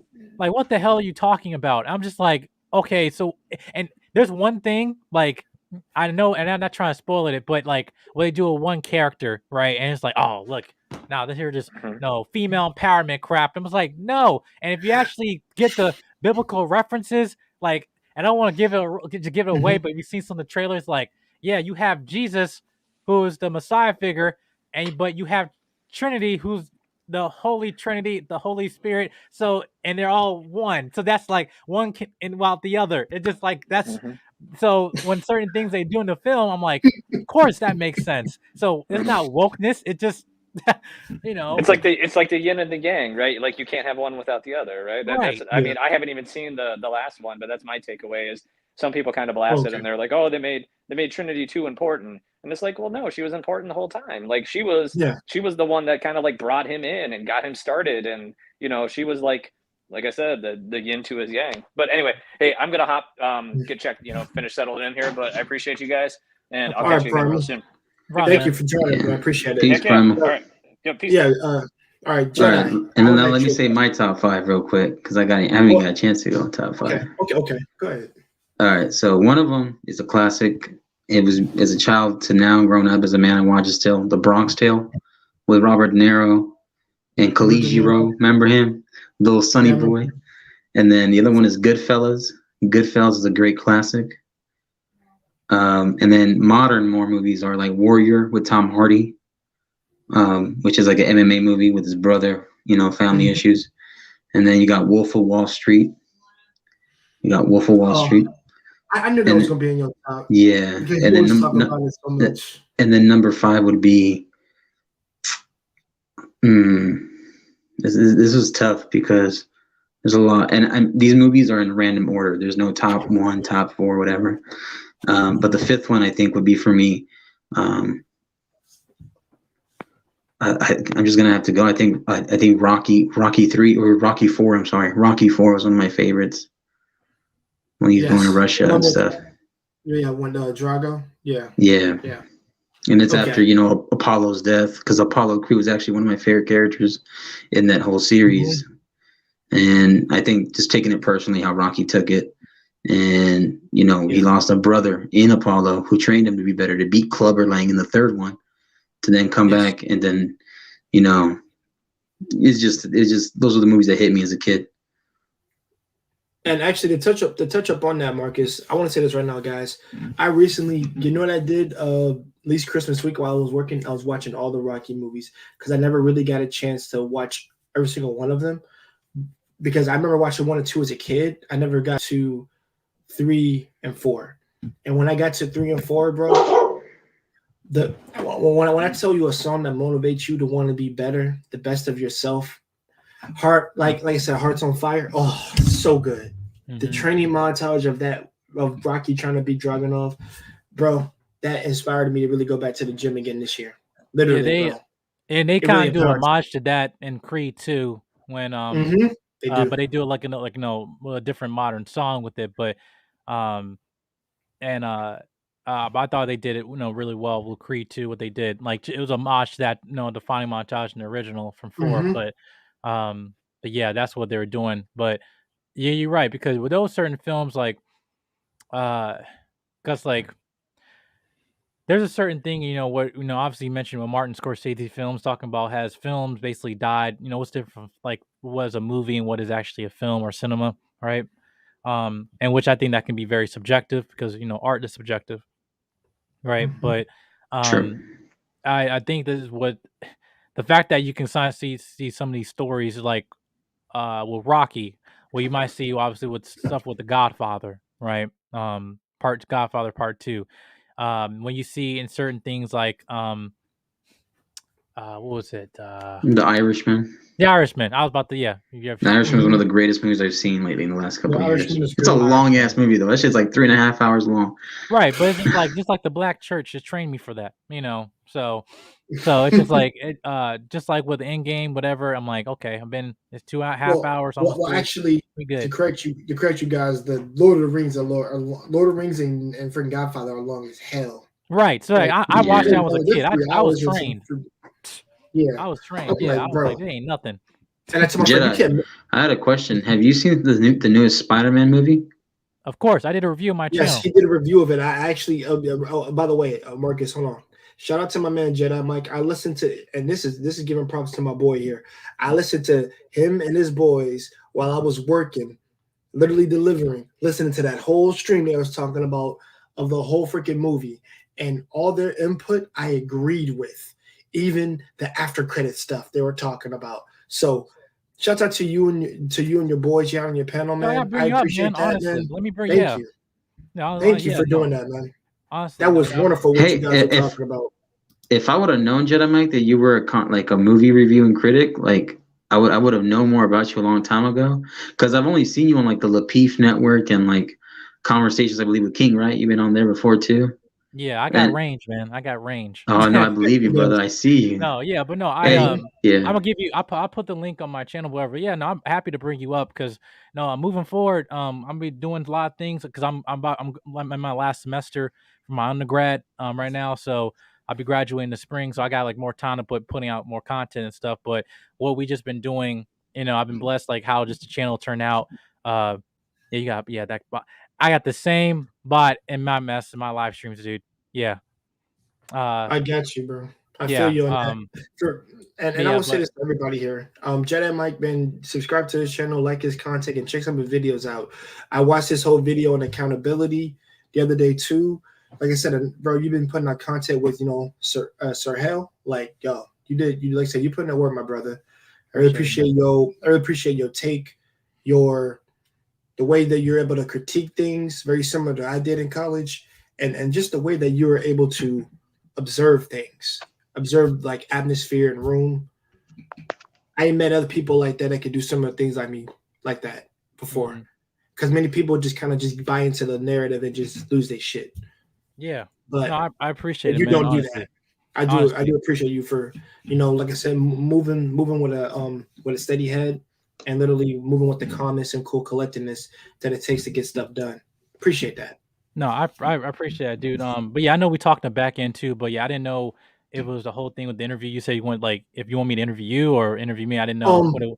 Well, actually, it can go either way, bro. First, I like to interview you. You can interview me because I think it's fair because nobody gets to really ask me questions as an interviewer, I guess, more often than not.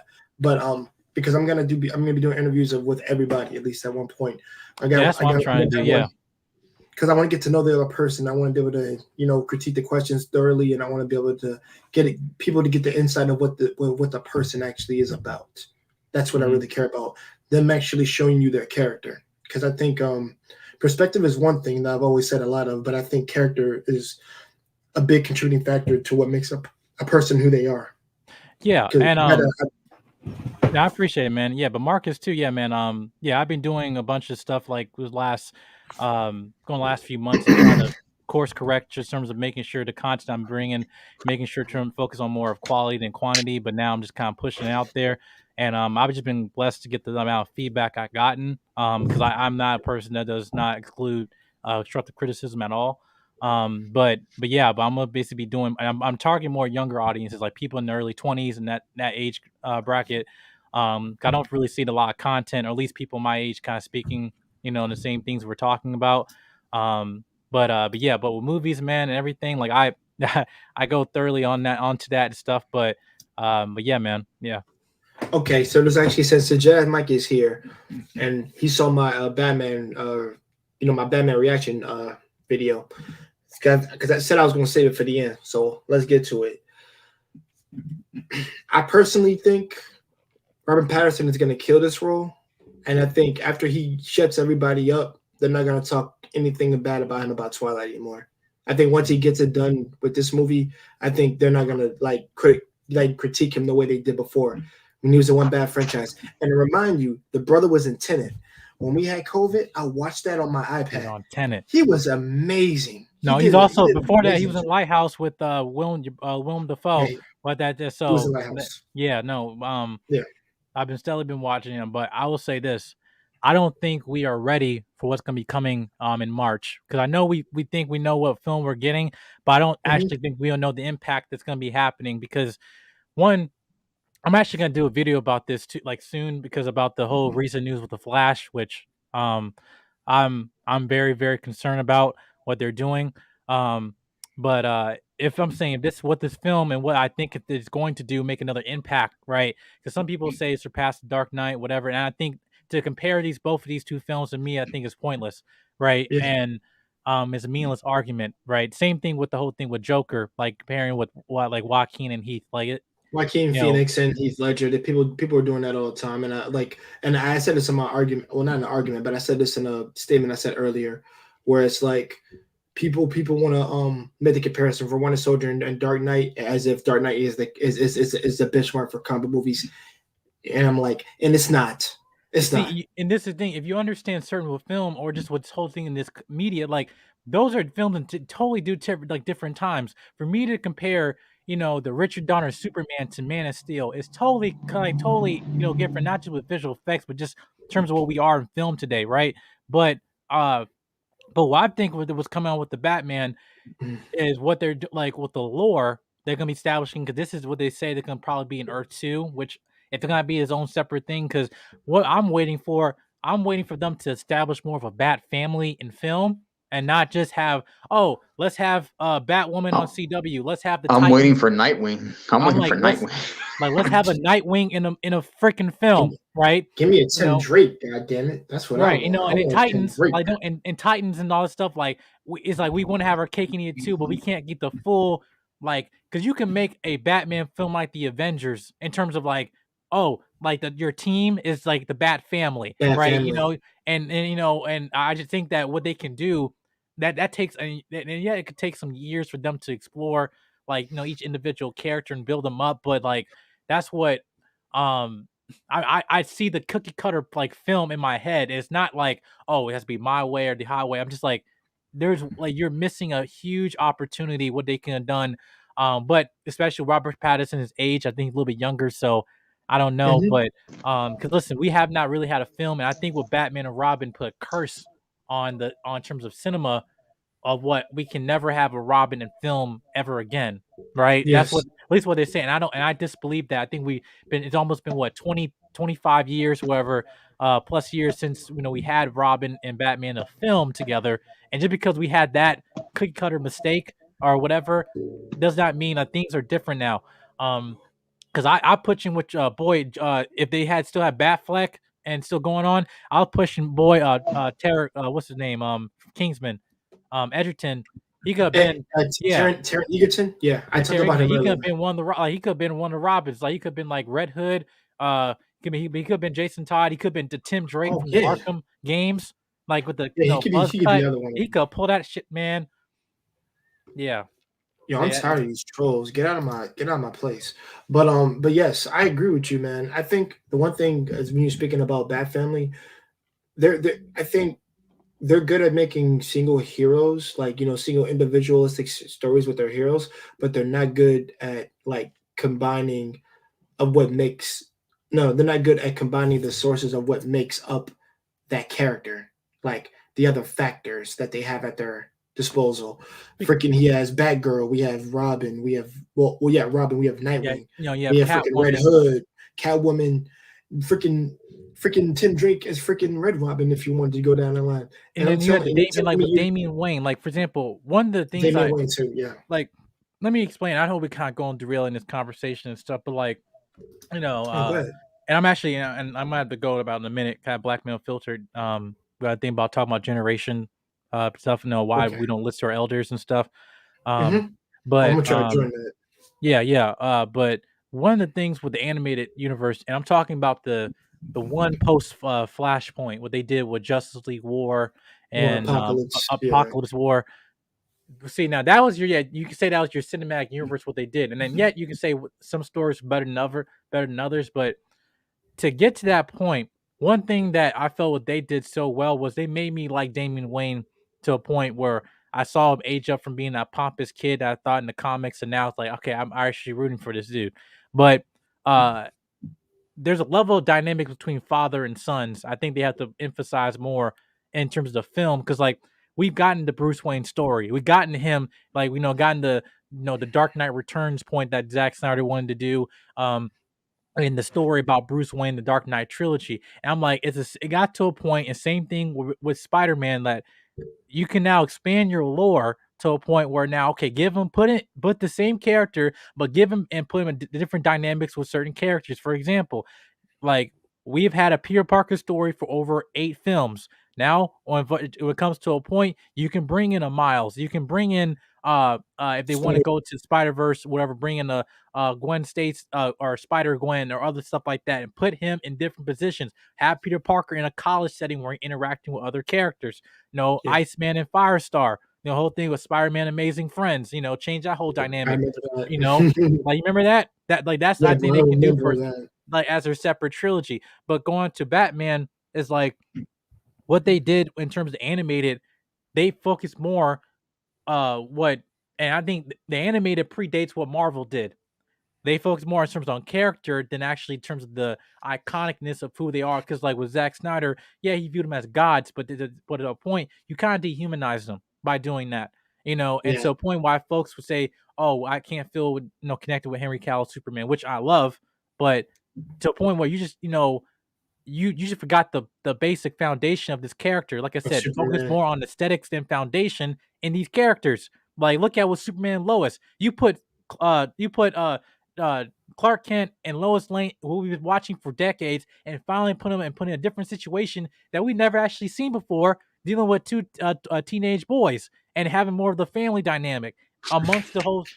Like this isn't rocket science. Like this really isn't rocket. I'm glad you said that, because I wanted to add that point, because I remember, if you guys remember in media about a year and a half ago or so, they were talking about making a black Superman. They wanted to cast 2. They're making 2. They right. got the one with J.J. Abrams and one of the I forgot his name. He's like an activist guy, whatever. He's screenwriting that, and then they got a Val Zod Superman movie they're doing with Michael B. Jordan that's going to be on HBO Max. Which that's what I'm talking about. Yeah, which we have no announcement, and we had 2 DC fandom events. They have not mentioned a word about these other HBO Max projects. Like probably get scrapped. Yeah, because like that's another thing that I want to jump into, because I'm just gonna finish off real quick on the Christopher Nolan thing, because remember, Christopher Nolan said that he was making sure that he was not going to add Robin to the trilogy because he didn't want it. So it didn't make sense to me, because at the end of it, when Joseph Gordon-Levitt's character, it was trying to somehow reference Tim Drake's character, but they called him Tim Blake or some shit. They call him John Blake. John Blake, there you go. His name was Robin. His name was Robin. Yeah, there you go. And so now that I'm thinking about the Flash movie, because it's saying that it's going to erase the previous universe of DC, so I kept thinking, is this where they're going to try to fit in Michael B. Jordan's Superman, or maybe add in a different black Superman, which I don't have a problem with, as long as Henry Cavill doesn't disappear. I want Henry Cavill to stay Superman as well. You can have 2 Supermen. I'm down with it, because it's a multiverse type thing. Because even DC has a Crisis on Infinite Earths storyline, which is different ones, which is great. But then you also have, I want to see the Injustice storyline where Superman kind of goes rogue, and then Batman has to face him off, and it's half league versus half the league against each other. It's a civil war of injustice. But here's the thing though. Did I cut you off? Because I know you got to go, because I don't want to keep you here too much longer, because you got to go. But I will say this. Yeah. Go ahead. Go ahead. Oh no, I was gonna say, when I saw Crisis on Infinite Earths on that CW, I was like, that's Justice League right there. I literally, well, at least for me, I'm talking about like how they set up everything, like Supergirl, Green Arrow, Flash. I'm talking about like where, like, you had the evil you have Reverse Flash, you had an evil a Nazi Earth X. Elder Queen. Yeah, Earth X. And then you had just evil Supergirl. Like, dude, like the way they set it up, like Firestorm, they gave up his powers in order to save whatsoever. He died. We had consequences. I'm like, dude, this is Justice League right here. We had all the cats from But that's more of a low budget. That's like low budget CW. No. But my thing is how they're able to ensemble that and actually get it correct. Like, why can't these? I'm talking about why can't the movies do that? That's what I can't get. But go ahead, man. I'll say this because the reason I get invested into these conversations, like we can talk about this for like a whole long thing.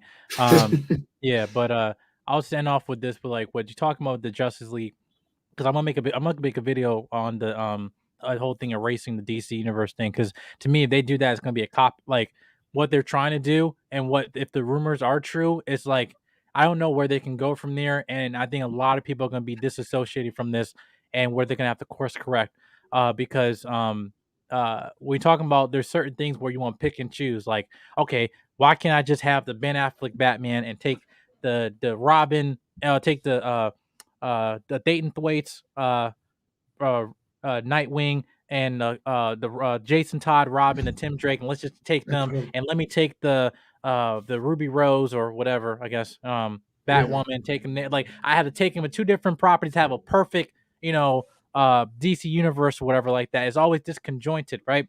But the thing is, it's never actually consistent. You can have these in different platforms, but hey, if we do this show, we can't mention Batman and we can't mention Superman. But then we bring Superman, but then we gotta make sure Supergirl is more powerful than Superman. Oh, we can't. We can bring Bruce Wayne, but he can't be Bruce Wayne. He has to be Hush with the skin of Bruce Wayne. And we just mentioned Batman, whatever. So it's just like that. All this stuff they've been doing for the last like 5 years, to the point where now almost people not even caring anymore what they're doing with the whole animated universe. Because you mentioned Injustice. One, they try to do that with Snyder, because Snyder he tried to combine. Oh God, He yeah, I tried to remember. combine. Cause listen, I'm not gonna give him like props because I was the Snyder You're good. his version of Justice League, whatever, is the superior version, everything in every way. But what he was trying to do was he trying to bite off more he can chew, right? And to me, it's like, okay, I want this. I want Darkseid to come up here, and and Flash got to go back in time when we have like apocalyptic world-ending stuff. What they did with Justice League Apocalypse War, that ending was beautiful. That's probably one of the best endings I've seen in any DC animated. When he went back in time, like, you know what, the Earth is basically done. I have to focus dead up in this bitch. Like, you know what? I gotta go. And Constantine and telling him to run. That was, and with the Flashpoint music, that was the best. That was the best, man. Thank you, man. That's one of my favorites, man. I love it when they did that. What did you think about Jedi? Real quick before you leave, did you think that the Zack Snyder Justice League movie was great? The one instead of the one from 2017. Did you think that one was a great way of showing how the actual Justice League should have been? Because Joss Whedon took over the property once Zack Snyder had to leave for certain family issues. Did you think that once Zack Snyder was able to release the Snyder Cut, it did itself justice? Yeah, no pun intended.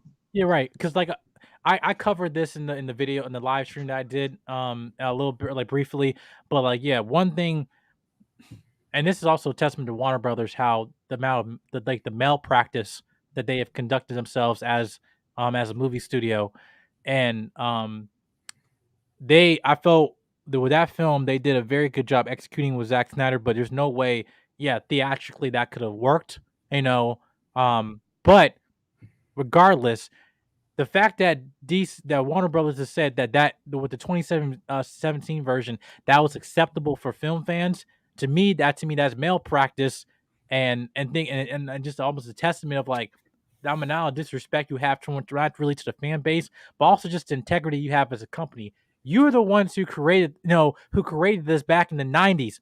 You were the backbone of the comic book industry back in the 90s when you established the Batman animated series, Superman animated series, Justice League animated series, Static Shock. And let me just, before Miles Morales, it was Static Shock, right? And listen, you have to understand this too. That show was ahead of his time. It was ahead of his time. So when Black Panther came out, you should immediately ran out and say like, "Yo, let's get the Milestone Comics. Let's get on this shit." Because exactly, it was so ahead of its time. Gun violence, school shootings, racism amongst families, talking about the inner cities and stuff, gang violence, stuff going on in the music industry, like they interracial relationships, whatever it might be, like it was ahead of its time, and I'm thinking with this film, unlike any other property, what they've done, going to what the Snyder thing, what they did is that they have not given him saying, well, you want to restore the Snyderverse, whatever.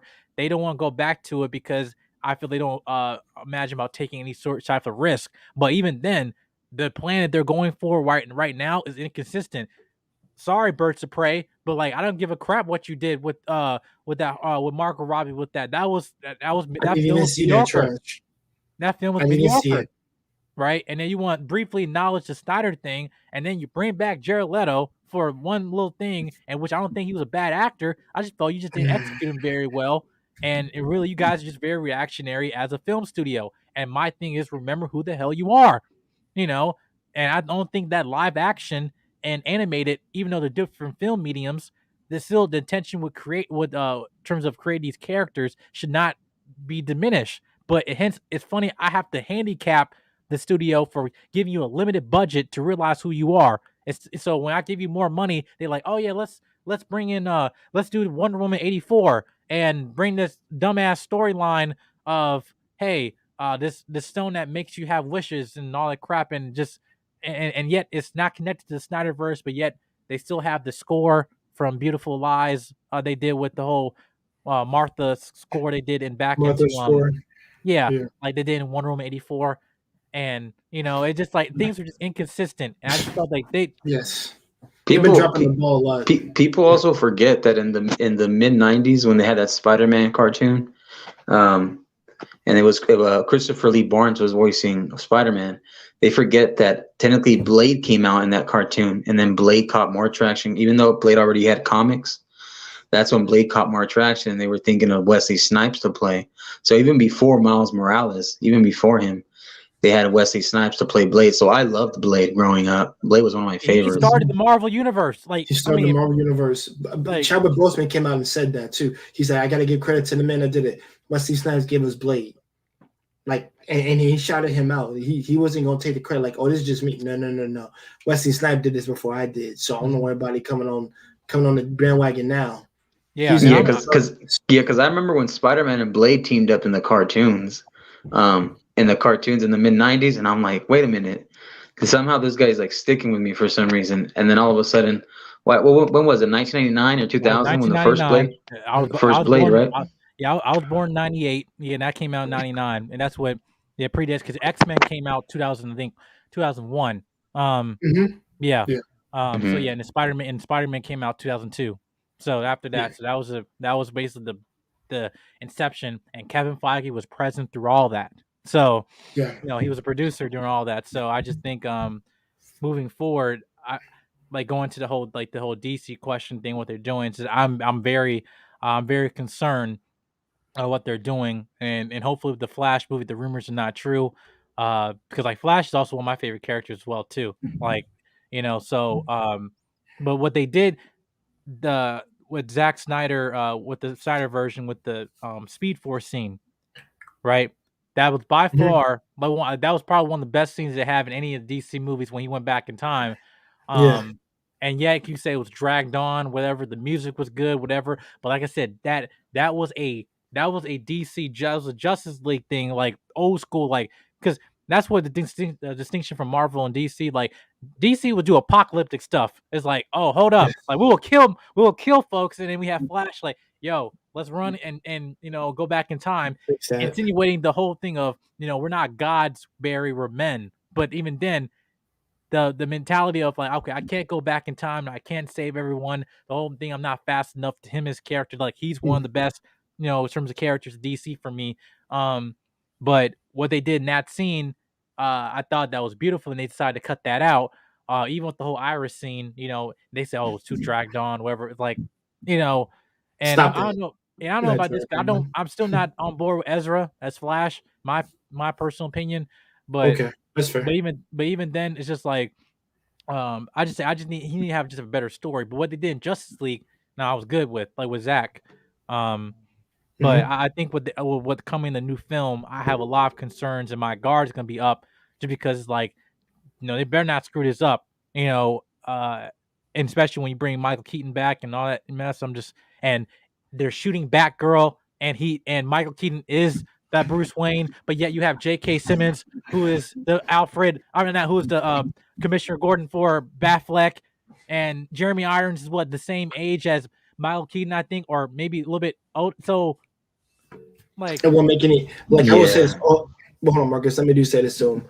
Even though I noticed in the movies, especially DC, I'm like, you know what's so funny? I find it so funny right now. No one's talking about Shazam or freaking like Black Adam as if they're trash. well, everyone's waiting for Black Adam, but I mean, could we see more? Because I was impressed with the footage we saw. I was impressed that we saw from Black Adam at least, because I kind of care about that character because he's technically the killer of DC. Let's be real, he kills people, and right, and he takes on the Justice League by himself. He knows.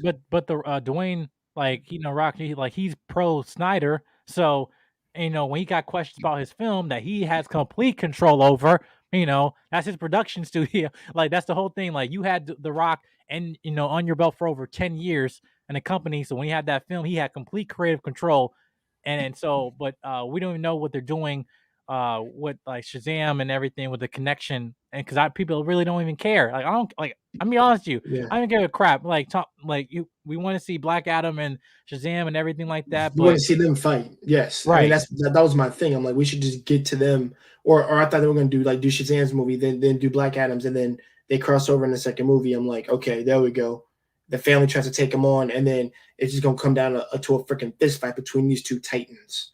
Right. The whole thing they want to bring, like, it was an animated film because Superman is also very vital to Shazam, right? So Superman and Shazam versus Black Adam, dude, I love that. So when the first film came with Shazam and they had a Superman cameo, but it really wasn't. That's where part it got this, like that was acceptable for us. Well, we just see another actor with the body of him. It wasn't Henry Cavill. I'm just like, yeah. They and because this is the whole thing they're thinking. I'm head to just head out after this, but like that they're with the rumors of them that they're gonna be replacing people, right? Making Superman, Supergirl, Batgirl be the new Batman. They got Shazam, Black Canary, and all that other crap. Michael Keaton is the Batman, or there's Bruce Wayne. It's just like, if this is what we're doing now, like, I'm out. I'm not gonna be doing it because that's ridiculous. All right. Yo, Jedi, thanks for coming, man. Absolutely, man. And I will say this, everybody, subscribe to my. I appreciate you, Jedi. Mike. And I will be, like I said, I'll be interviewing this dude, and he'll be giving me an interview at one point. And I'll put my link in the private chat. No, definitely. I definitely want to get us. Actually, let me ask you the question before you go. Have you seen Smallville? Of course. Okay. Listen, listen. Me, Marcus, and my boy, freaking J Bones. We're gonna do, because we're doing like these series, a whole live stream about these series, and I want to do a whole stream with Smallville. Everybody who's seen the whole series. If you have seen the whole 10-year series, come in, bro. We need you for that. I can also get my try to bring my friend Jay King up in there. Because he's seen him. Yeah. But he was very knowledgeable about all this stuff too. But yeah, I was watching that like when I was in middle school, watch it right before. It would always come on TNT in the morning, right around like in the 7 o'clock. Had on ABC Family too. I remember ABC that. Family too, right? So yeah, I watched that, and but yeah, no, because it was like from season 1 to season 10, like because I was in like religiously onto that mess. But yeah, man, but anyway, man, all right, y'all take care, man. You too, man. Peace.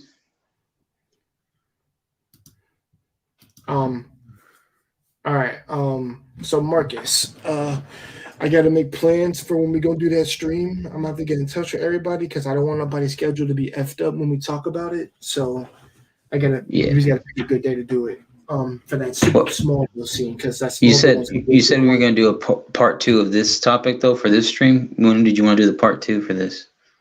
I mean, everybody did show up for this, and I think we will probably do a second. I think we will do a part 2 to this, because I think with this one, we there's some more films I wanted to cover, but also because I still didn't get a chance to cover top horror movies, top comedy, top thriller, top drama. Yeah, I got you. Yeah, you didn't get a chance to really do that. I can't tell you to do it now. I mean, I could tell you to do it now, but I gotta. That's gotta up to do you. stuff. That's up to you. If you're busy, then I understand. Then we'll just reschedule for like Yeah, for we later can on this reschedule week. yeah, later on this week, most likely. I'm gonna see if I can try to do it on Friday or Saturday, or for any of those days. At least the day I get off work, because I'm trying to be up. Because I gotta grind this week. I literally gotta like try to get off early as hell as possible because of my new work, not my new work schedule or anything, but just how what days they get me off, but also what days I can get. I know I'll get off early enough, and I can get back to doing a stream again.